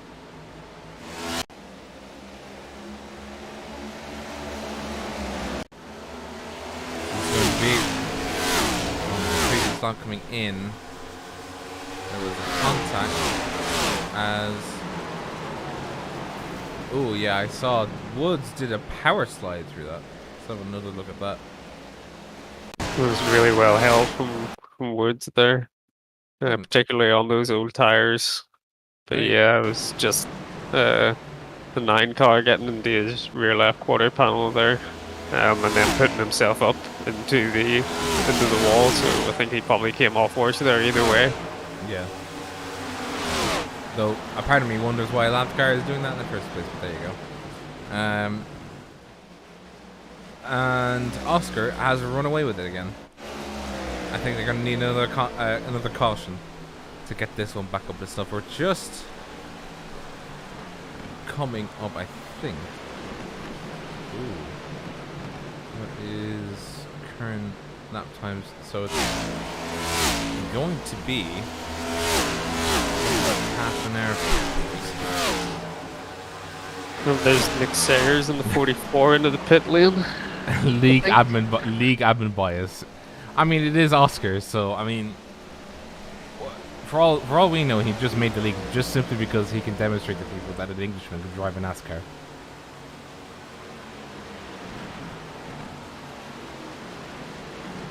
I mean, prove me wrong. I'd like to see people try. Anyways, back to it. Lewis Woods being chased now by Mr. Hodge, who is trying to essentially prevent himself from getting overrun. Dang, Britishers are at it again. Yes, indeed. Get them British. As Lewis Woods is also Scottish and trying to be not overtaken by an Englishman and by Coyne, who I think that's the Dunkin' Donuts like styling on Coyne's car. I think. I think you're right. Yeah. Does Coyne even know what that is? Well, he's been running that livery, I think, in some form. Definitely, at least for this season, but I think in previous seasons as well. So I hope he does. I think we just saw 42 of Oscar come into the pits as well.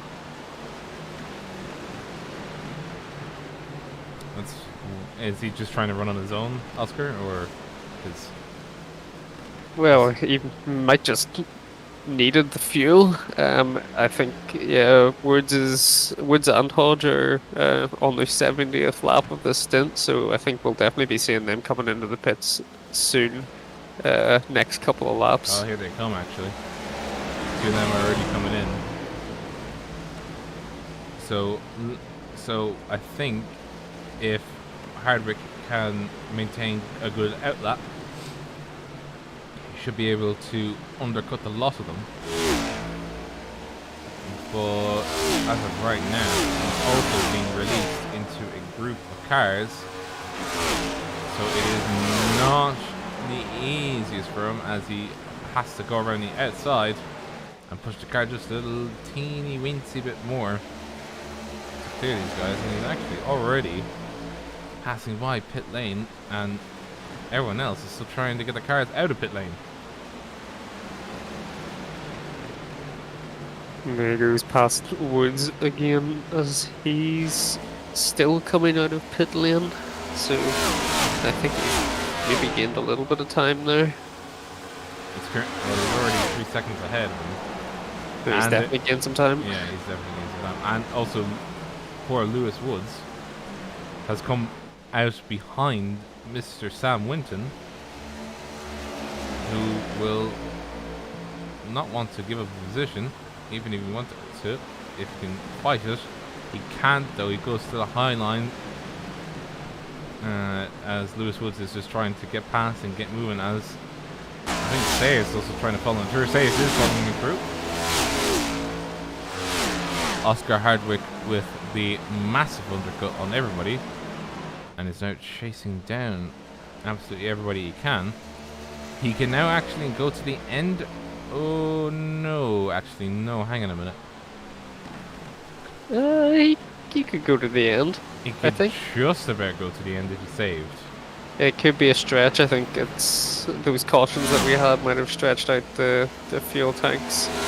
Because I think Boyne there, who's first on track at the minute, but he's been going for 73 laps. So those cautions definitely helping out, but the time saved there, you might lose in those old dead tires as well.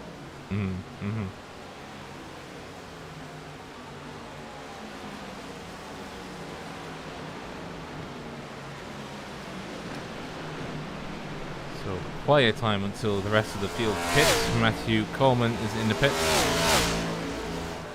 Oh, Hodge is gone. Where's Hodge?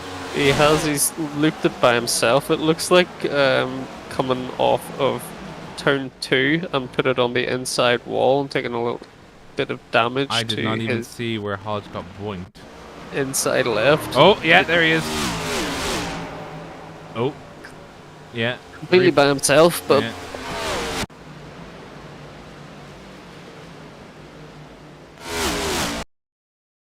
And this calls for a pronto, because that is one big spin.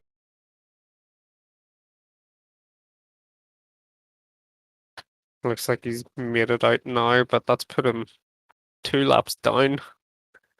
Far cry from the P3 that he was in only a few laps ago. Yeah, and he's had to use the Vasquez. He got meatballed, I think, from that. That would have been a massive lucky set of business if he didn't. Yeah, I wouldn't be surprised if he got some suspension damage hitting the wall that hard. But it's easy to do, as I said earlier, coming off those corners. If you're, I'm not sure whether he was on new tires or something like that, but or if he was on old ones and yet to pit. But you just gotta be careful. Or I think he was actually going to pit, but then the car just sort of slid.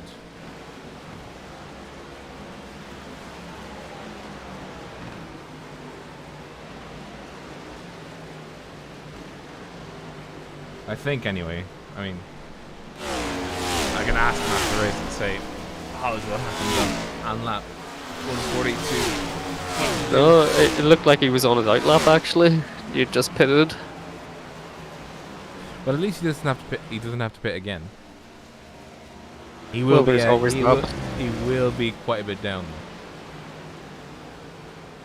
2 laps down, but he's not the only one that's there, so he might still have some places to make up there.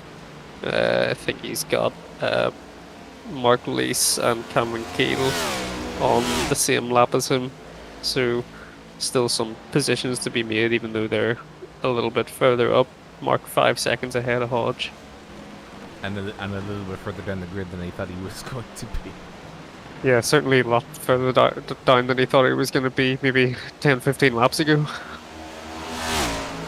Harry Weir is your current race leader. He's actually back. He's made it back, but Spoiler alert: he's on his 68th lap of this current stint for him. So yeah, he will need to pit again, and he is actually doing so right now. And you can just see there, Oscar Hardwick retaking the lead, just over a second and a half ahead of Lewis McGlade. Has actually gotten in mixed with the big boys at the front, because Lewis Woods, the two Lewises, take up the rest of the podium spots, but they are opposite to what they were, I think, on the pit stops. And as well as which, I do think McGlade will have to pit again, because he won't be able to survive 90 laps, I don't think. No, I very much doubt it unless we had a lot of caution laps in between there. Yeah, and you're right, yeah. Woods pitted just 10 laps ago, one after Oscar, so we could maybe see them go to the end, but it looks like it could be a splash of fuel for them before we get to the checkered flag. And unless you've been pitting right now, or if you have to pit again in up and coming, you're essentially going to lose about 20 seconds just from that as well, and that could spell the end of the race for you. It definitely could, but you know, we've coming up to lap 150, just 62 laps to go at this point, and I think we'll maybe start seeing the aggression turn up a little bit from some drivers, and with that, you never know what'll happen in terms of cautions. Oh, sorry, Lewis just slowed down quite considerably. I think he's actually trying to get. I don't know. He thought he was getting boost from Woods, but he's actually just let him by more than anything else. Now that's an odd one.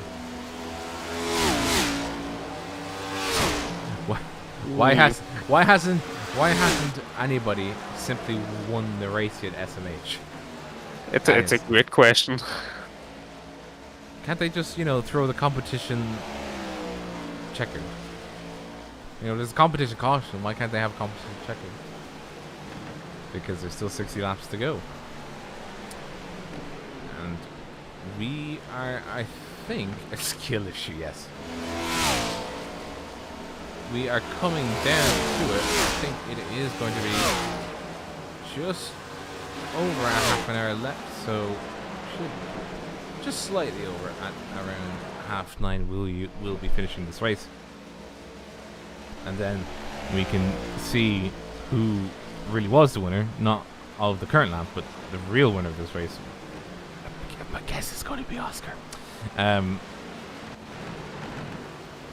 But I also do think that the Woodses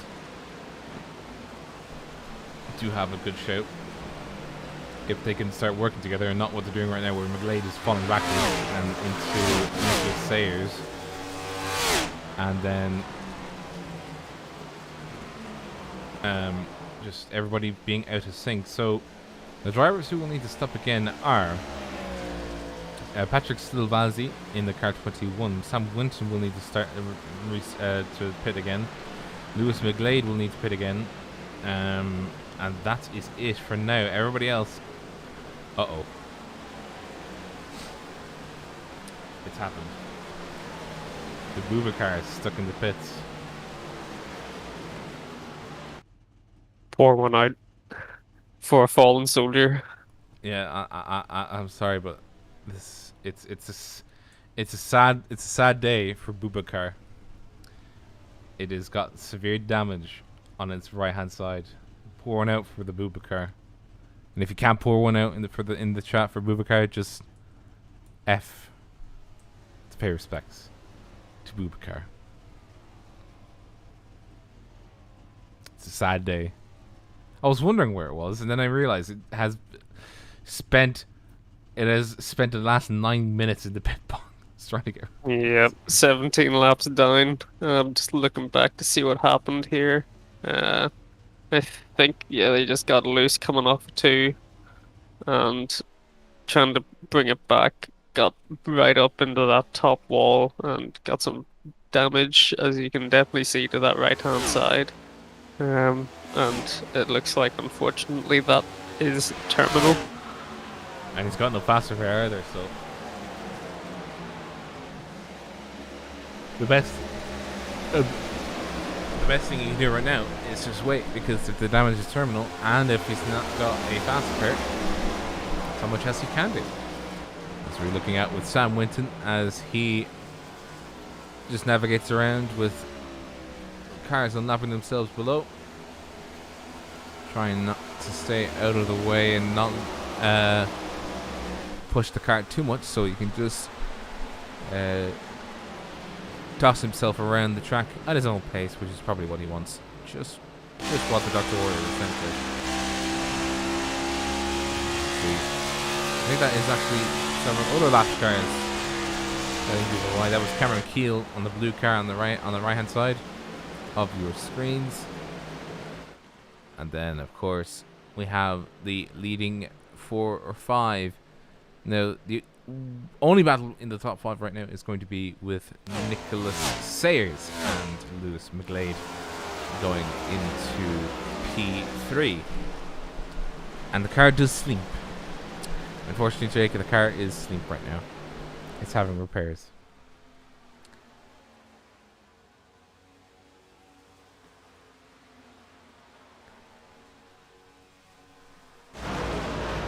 Lap 157 of 210. Just over 50 laps to go as Boubacar is asleep. We are looking out for any sort of tactics at this point, but I genuinely don't think so. Unless, well, I do say Sayers is looking a bit spicy. He is. He's got 10 laps, basically, newer tires than McGlade there. And he's definitely caught him up, but I mean, even once he gets past McGlade, he's got another 4 seconds until he gets up to Woods, so yeah, it's a big old spread in the field right now. 23 seconds covers the top 7, so maybe caution is what we need to bring the field back together.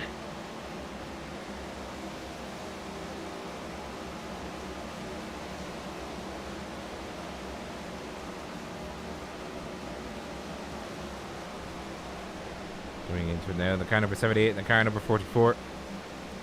Doing side by side, coming through 3 and 4. Bottom of your screen, this is the 44 of Nicholas Sayers, and the top is 78 as a lapped car that is looking to upset the up car just a little bit as they come around, and the lapped car just strikes the top wall. It's going to bring Coyne back into the fight. You can just see Coyne's car coming by. That was him there at the end of the shot of the corner.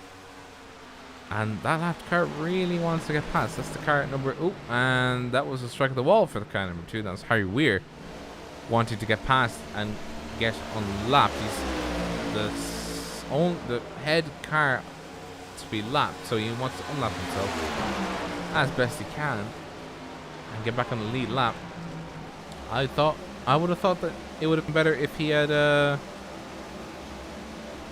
I would have thought that he would have been better off waiting a lap down and then get the lucky dog when, if and when the caution came out. Perhaps he's still having a bit of a bounty there with McGlade behind, but he's on 15-20 lap newer tires than these guys around him.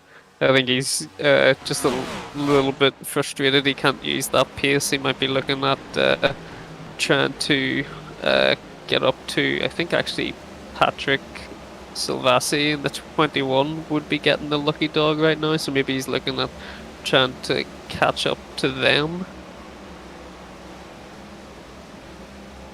Unless I've got that wrong. Yeah, I mean, your guess is as good as mine, because sometimes NASCAR really do be like that, where it's just like some weirdness.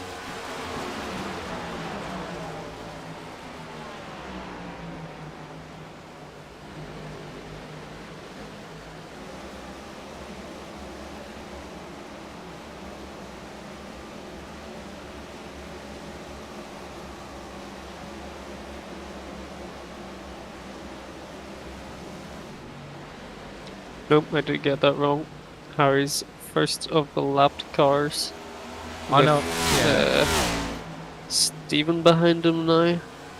Patrick yeah, in Orwell, another yeah. position behind him in 10th.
And it is indeed room time, because right now you can't really look at anything, because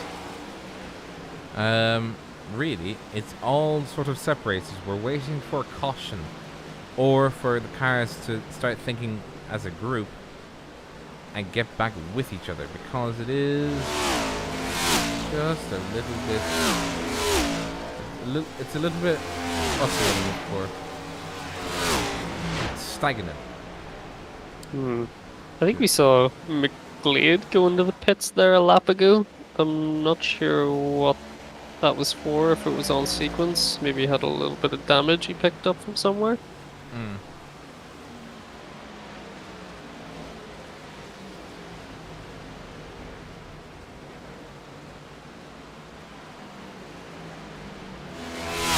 Indeed, he had a bit of a bashed in right hand side there, but it looked like he had that for a good few laps before deciding to pit, so it was obviously causing him issues, but he's down in 8th now, second car that is a lap down, just behind Harry there, who is about 5 seconds up ahead of him.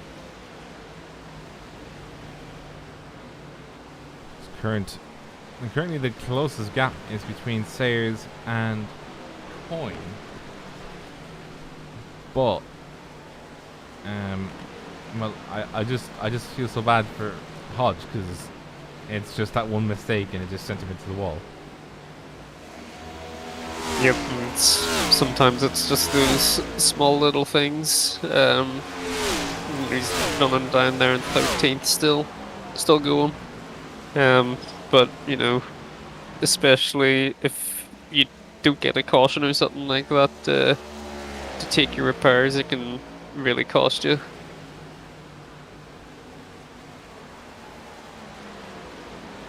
I mean, I would have thought it would have been better to. Well, I mean, he didn't have a choice, because I mean, oh yeah, lap 1 nice, yes, and now it's no longer lap 1 nice. 40 laps to go, as Oscar Hardwick is now 8 seconds ahead, and it's basically the race needs to come back together, and the only way to do that, I think, is caution, because I don't think Woods by himself can just leapfrog 8 seconds in the next 39 laps. I don't think that's possible. No, I wouldn't have thought so, but we could still maybe see some people dipping in for some pit stops. That might cause the pack to bunch up a little bit. I think people like Sam Winton there in P6, maybe not many people close around him, but you know, having that mix of tires and people on different strategies can cause a little bit of chaos around the pit stop times.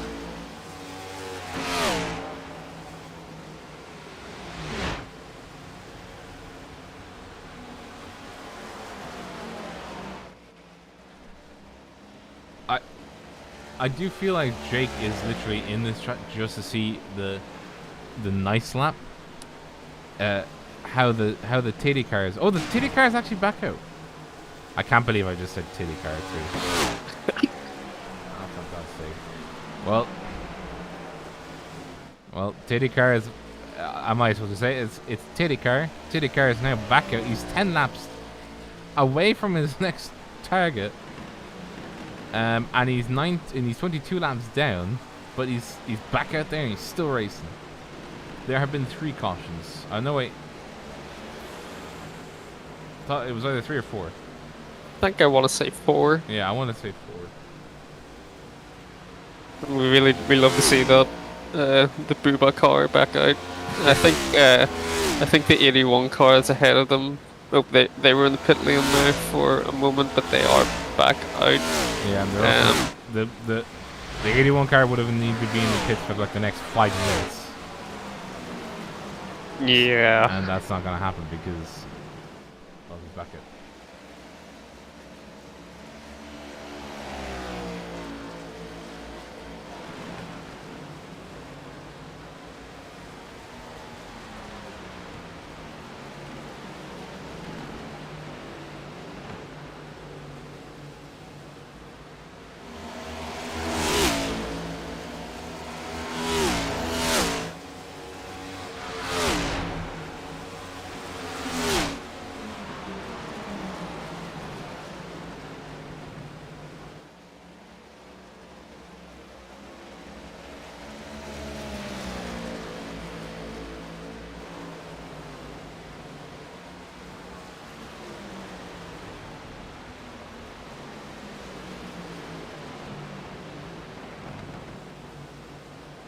So, sticking with the antics, sticking with whatever we can find that the Booba is vibing. Coin is actually open to 4th, and Sam is actually going to finish, I think, in around 9th if he keeps up his current pace. He's actually just pitted, so he won't need to pit again. Most definitely, and he'll have fresher tires to be able to tank. And 3 seconds is a gap that he can actually close down. He just needs to be careful when he uses his tires. And Coin is actually catching up the stairs pretty quickly. So the fights are coming back. Yeah, I think we'll see. I'm not sure that some of these cars right at the front will be able to make the checkered flag on the current fuel load, so we could maybe see a few late pits for Splash and Dash, and who knows what manner of thing could unfurl after that.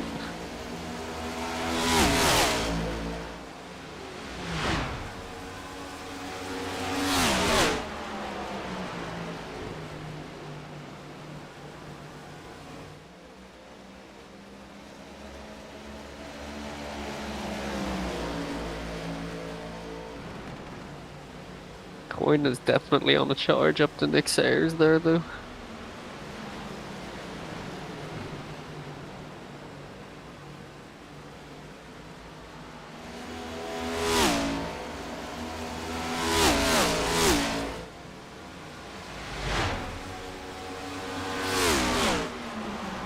So the beer guy does say that a bank on the late cautions as things get spicier. I mean, it's 30 laps to go. I mean, the only spicy thing I've seen is that there's now a battle for 3rd place. I mean, spicy for me would be like a multi-car wreck, but I'm also still trying to get used to the next gen cars, which seem to be a lot more controllable when they're actually doing the slide. I think so. It can be a little bit easier to catch though, but they still can be pretty unforgiving if you get it wrong. Oh, but there's cautions come out. And there we just passed Y. Sam Winton actually. Oh, Sam Winton has towed. Let's have a look at this. He is towed for whatever reason. Oh! Collided with the car 68. What happened? Collision with the Start 68. What happened to him? What happened to him, Oh Sam? dear. Oh, he lost control. And then rejoined the racing line. Did he slide it again? No. It looks like he just slid straight up into that 68.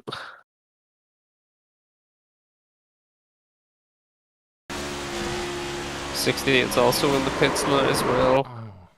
With a good bit of damage all around their car, really, to the front. Let's have a look at the cockpit.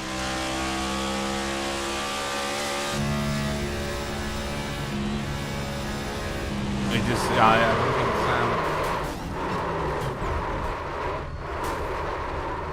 I don't think Sam turned enough. I don't know. I don't know how to classify that. Yeah, it's a weird one to look at from the outside. He didn't make any contact with the wall or anything like that. He got Yeah, or I'm just maybe looking at did Steve. he have damage? I'm looking at Steve. Steve's just trying to make the. Yeah, it's not the optimal line from Sam. If I'm gonna be honest. If I go backwards. On this is with Stephen Orell. I think Stephen's following the line. At least this is how I would follow it. And that is one big old crash. And there's the result.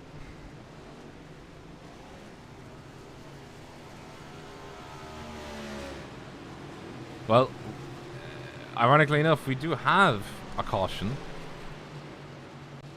And it is on lap 182. It is just under 20 or under 30 laps to go.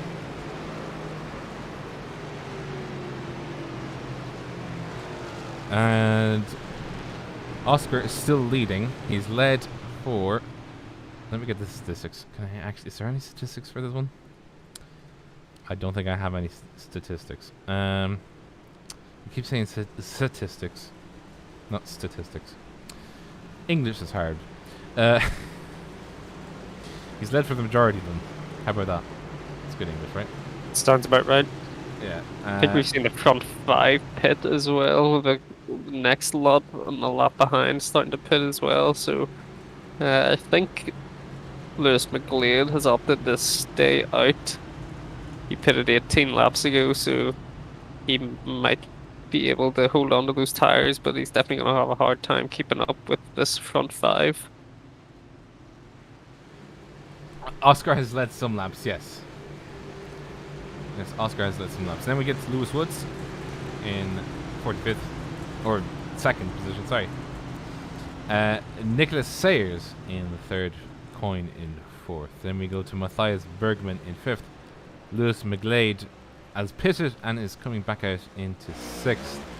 Harry Weir in 7th. Oh, there's Boubacar. Olivier Verhagen in 8th. And then Paul Jordan coming home in 9th. And Hodge has actually come back home 10th. So his crash, his accident actually, it's not even a crash, it's more like he slid into an accident. It's actually not too bad for him. He's 2 laps down though, so he might not be able to sort everything out, but at the very least it is going to be a good thing for him. Yeah, he's still going to be disappointed, I think. Yeah. He really wanted to be up there in the mix, but these things happen, I suppose. Unfortunately, it's happened to him, but I think he's at the front of, or near the front of the lapped cars, so he's still got some positions to fight for. At least we get a last look at Boubacar before you get back to the racing. Blessed. A blessed car. Predictions for... I would assume this is the final caution, hopefully anyway, cross my fingers. I wouldn't bank on it at this stage. I think there's still time for people to maybe not turn it up the whole way to 11. People might still just take it easy a little bit. Well, not too easy. It's still, 25 laps from the end, so I think we'll see maybe a little bit of scrapping, but I think we've still got the potential to see another caution before we see the checkered. The green flag is come out, and away we go for lap 185. Across the line, Lewis Woods is battling Oscar Hardwick as Lewis Woods on the outside in the car number 45, cutting away. And he is cutting away. He's gone wide out of the turn. Oscar coming back, trying to overlap just ever so slightly as Nicholas Sayers trying to fend off Coyne, and Matthias Bergman down in 5th. Oh man, Coyne's been turned. That's another caution. Oh, and he's just killed Bubakar. Oh dear. Oh, it's happened now. What happened here? Oh, that's the car 51, unfortunately getting loose, and Coyne just got spun around. Bang into the wall he goes, and we'll just see that from, I think that was Silly car. He does indeed, so we go on board with the Silly. As you can see here, both of them trying to occupy the space, but unfortunately, Silly car and he slid up. You can just see where the little accident happens. A little wobble of the wheel, and if we actually go on board, we'll actually see it a little bit better. Onto gyro. Sort of on board with the car number 51, and as he comes in, just as you can see, he's holding the wheel, and then the car just slides up as he's still trying to turn left, but car is just rejecting his input. Yep, just went in a little bit too hot there, a little bit too excited for that restart, and that's what can happen. It's unfortunate for Coyne as well. He's been running really well. I'm not sure whether he has his faster power left. Coyne does have his faster pair, and he's used it. And I think that is Hodge, who maybe just got the wave around. He did, yeah. He's now just a lap down. Let's put it this way: another caution, and if you can pass,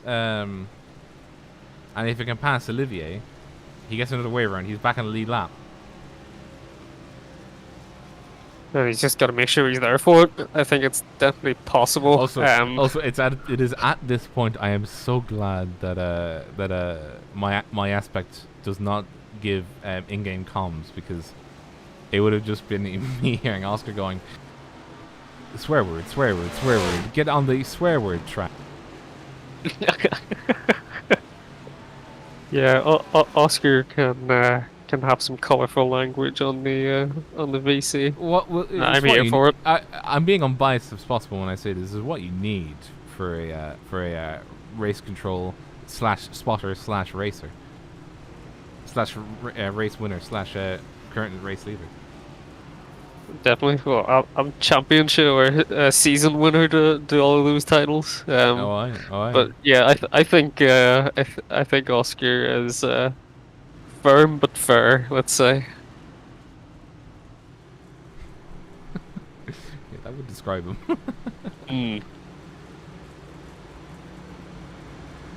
And who did say cautions breed cautions? I think it was actually Jake that said cautions breed cautions. So good on you. You have correctly sussed it out for us as we still look at, why is it called the Moo Moo livery? I know it's Momo, but why Moo Moo? Your guess is as good as mine. Well, it's sacrilege. Sacrilege. Also, Brandon Dollar retired, so I won't be able to see Bubakar. It's a sad day. It is a sad day indeed.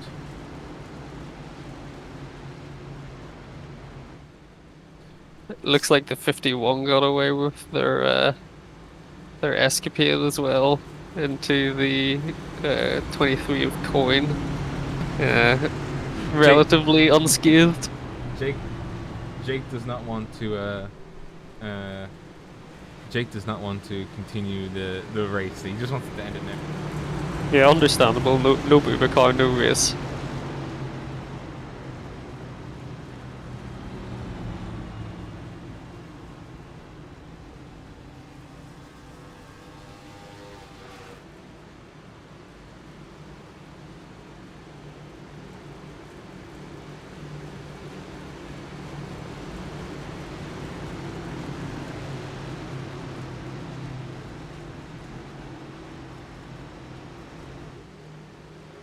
So it is with just 20 laps to go.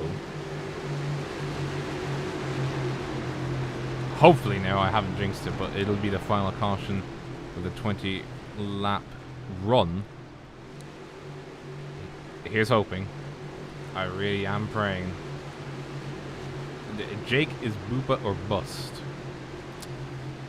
I never want to see that message again. Oh dear me. As the safety car comes in, it is Oscar Hardwood to lead, and off he goes as the green flag comes back out for hopefully the last time. And through turn 1 they go, trying to keep it nice and steady. On the inside of Lewis Woods. Lewis Woods trying to go around the outside. He does have him near the car, near the door. Though Oscar throwing it into 3 and 4 just to try and make sure that he can actually stay ahead. Though Lewis Woods on the inside, coming with a clap back. The Empire does strike back in Lewis Woods. The Empire being the Kingdom of Scotland. And the Kingdom of Scotland is indeed busting. Yeah, that was a great run off of that corner for Lewis to get straight back underneath him. It's just about, oh, he gets loose off that corner and there's someone else spinning out behind. It might bring out a caution, but it doesn't look like it has. I can actually tell you it was Lewis McGlade. We can actually just have a quick gander at what happened to him. I think this... Oh, he really was very lucky. Holy moly. The car just got very loose coming out of 2. And then just threaded the needle almost. Between 2 cars and kept it nice and neat coming on the inroad and covered. Very lucky not to collect anyone else there. Jake, now's the time to say monkeys do, okay? Now is the time to say monkeys do.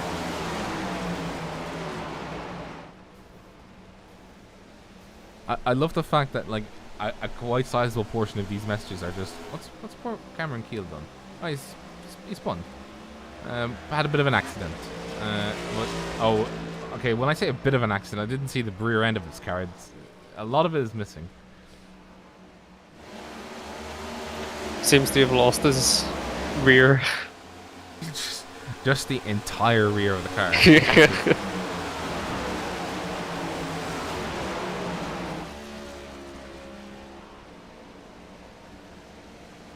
Coming down to it now. Lap 193 coming into 194 with 9 minutes to go. Perspective, or not perspective, but prospectively. Matthias Bergman moves up into 3rd position ahead of Harry Weir, who just moved up past Coyne, or Pavelis McGuinness, as somebody will probably flip and show Coyne and say, look how badly Rob pronounced your name, but bite me. Oh, I don't even know how you're supposed to pronounce it, so Coyne is good enough for me.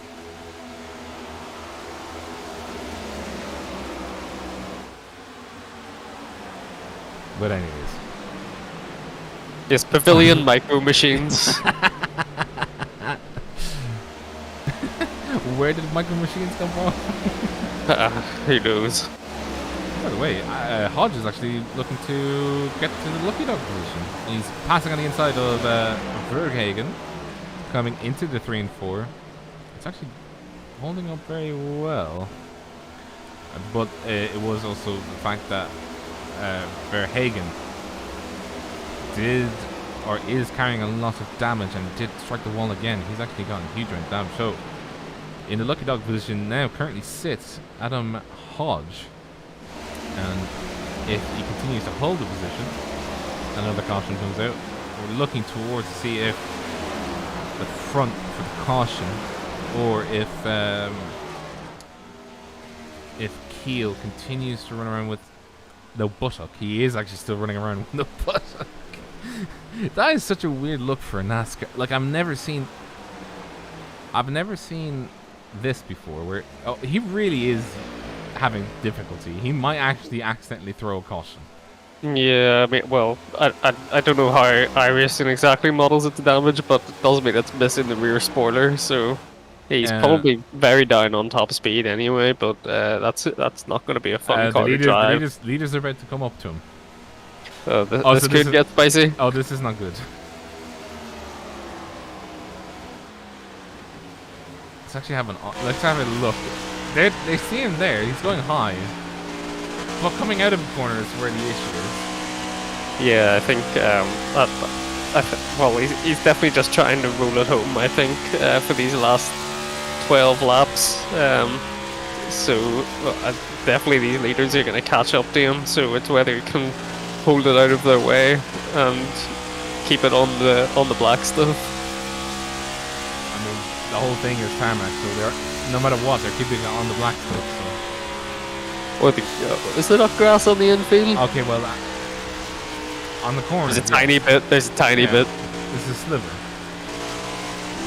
And here they come. Oh, Oscar getting very loose coming out of 2. He is trying to still maintain some form of grip. And as you can see, that is the number 6. One very damaged car. Passing them by. And off he goes.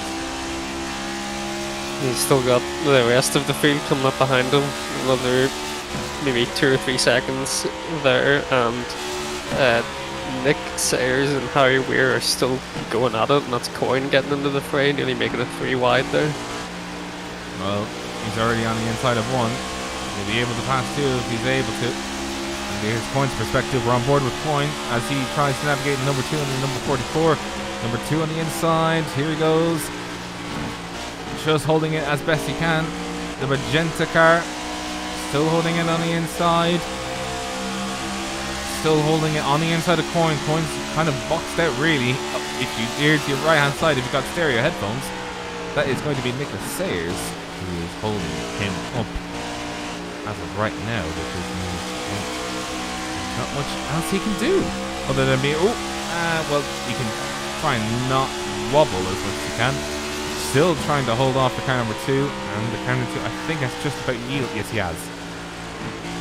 They've got to be careful playing this game coming up onto the 6. They're going to have to get past them, but Coyne is in a bit of a magenta sandwich right now. There we go, might just be able to get past them on the straight, making it 3 wide briefly. But Coyne getting past Harry there, and I think is about to get past Sayers as well.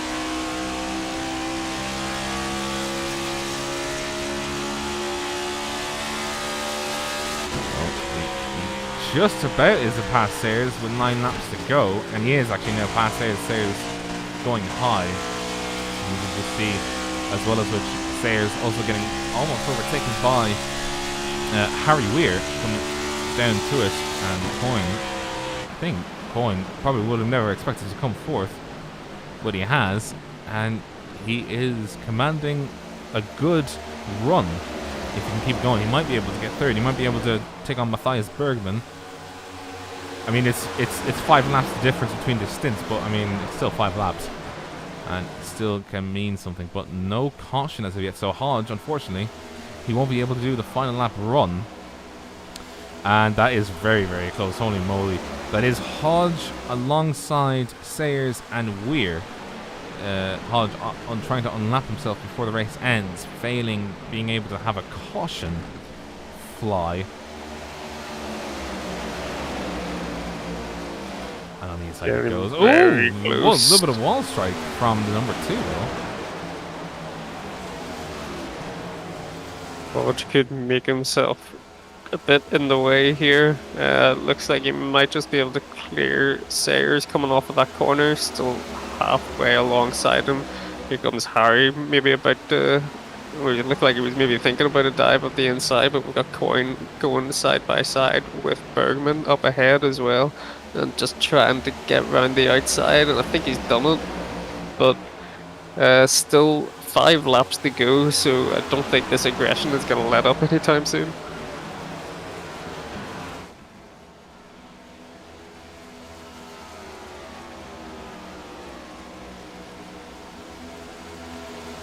Oh, there's a touch on Harry Weir from the 44 of Sayers into the rear there. Yeah, it's getting a bit push and shove. Coyne up into 3rd, podium position for him. as Matthias Bergman is trying to prevent himself from being swallowed up by a lapped car. Car number 10, Hodge, is still trying to go forward. He's got 5 laps to clear 4 cars, so he has to clear a car lap, essentially, to be back on the lead lap. And just trying his best. Nicholas Sayers, by the way, he's actually losing more positions. He's battling Lewis McGlade, who's trying to get back up into the main group. If competition were to fly now, there would be 4 laps to go. So oh wait, I assume, did they do green white checkered? We do have 1 green white checkered per race, so any caution flag that goes now will probably bring out that. But that fight between Harry and Nicholas there, Nick's dropped off a little bit, and it's just allowed Lewis in the 78 to catch up a little bit. But both of them have fallen off a little bit of that pack in front. But Hodge has nearly made it past 51. Oh, that was a wall strike again. 3 laps to go, and unfortunately, I'd want a fight for the lead, but Oscar's too good. But Lewis still trying to catch back up if he can, as is Coyne actually. Coyne's doing very good. He's on his own and securely in 3rd, just needs to bring it home. 2 laps to go with the final chance this lap. Oh, Harry Weir almost getting into the back of Matthias Bergman, coming through the 1 and 2, and then into the 3 and 4. And once they get out of the 3 and 4, that is it. There won't be, unfortunately, Oscar.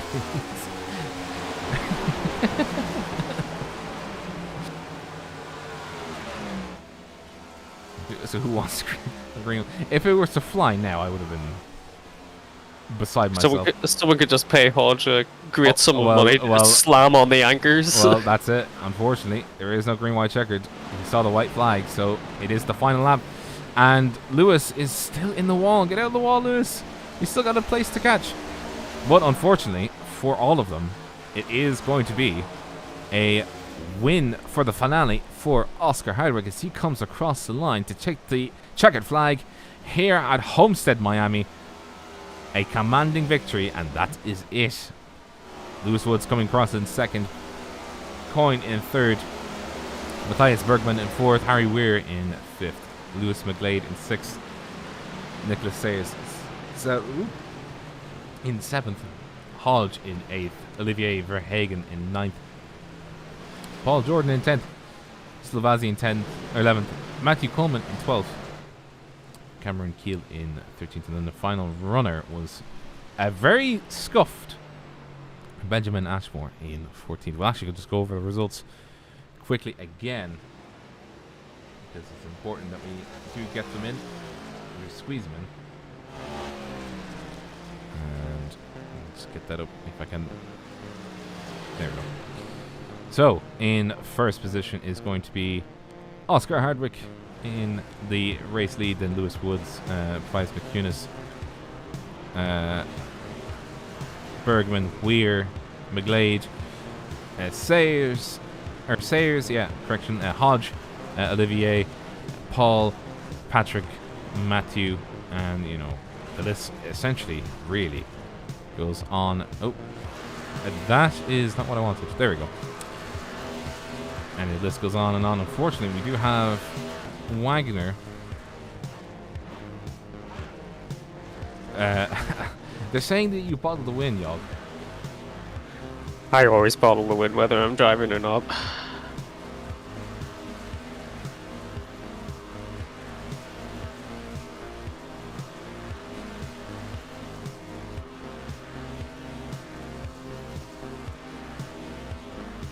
Wait. Oh, and they peeled. Don't know what happened there, but OBS has decided to disconnect me for some reason. But there we go. It is the end of the show, unfortunately. I wonder if Oscar is available. Right, he's not. I'll just leave it. But I think he just wants to slumber after his successful kicking of the track. But what do you think of the race, though, Yog? Well, certainly not short of entertainment. Even though maybe the racing at the front was, I think we always knew it was probably going to be between those two of Oscar and Lewis Woods, but some really great racing down there, and only a relatively low number of cautions as well, given how many laps we had to run. There were some great comebacks as well. Hodge, after taking that damage, going from 2 laps down, nearly making it his way back onto that lead lap. But I think people can be proud of how they ran today. Let's see. Where is Mr. Hardwick? Did he ever post a message? He didn't, but so we will leave it there for now. Thank you very much, Young, for joining me in the booth. But for the OI Sim boys, pleasure is all mine for broadcasting for you guys today. Hopefully you enjoyed it, and hopefully you had some little bit of entertainment as well, from the Boubacar to me accidentally saying titties. Let's say it again. But my name is Robert Bryan. That's been Young joining me as a special guest, and thank you very much, Young, for it. This has been Raidillon TV, the only corner you need. Have a good rest of your evening and enjoy the rest of your week.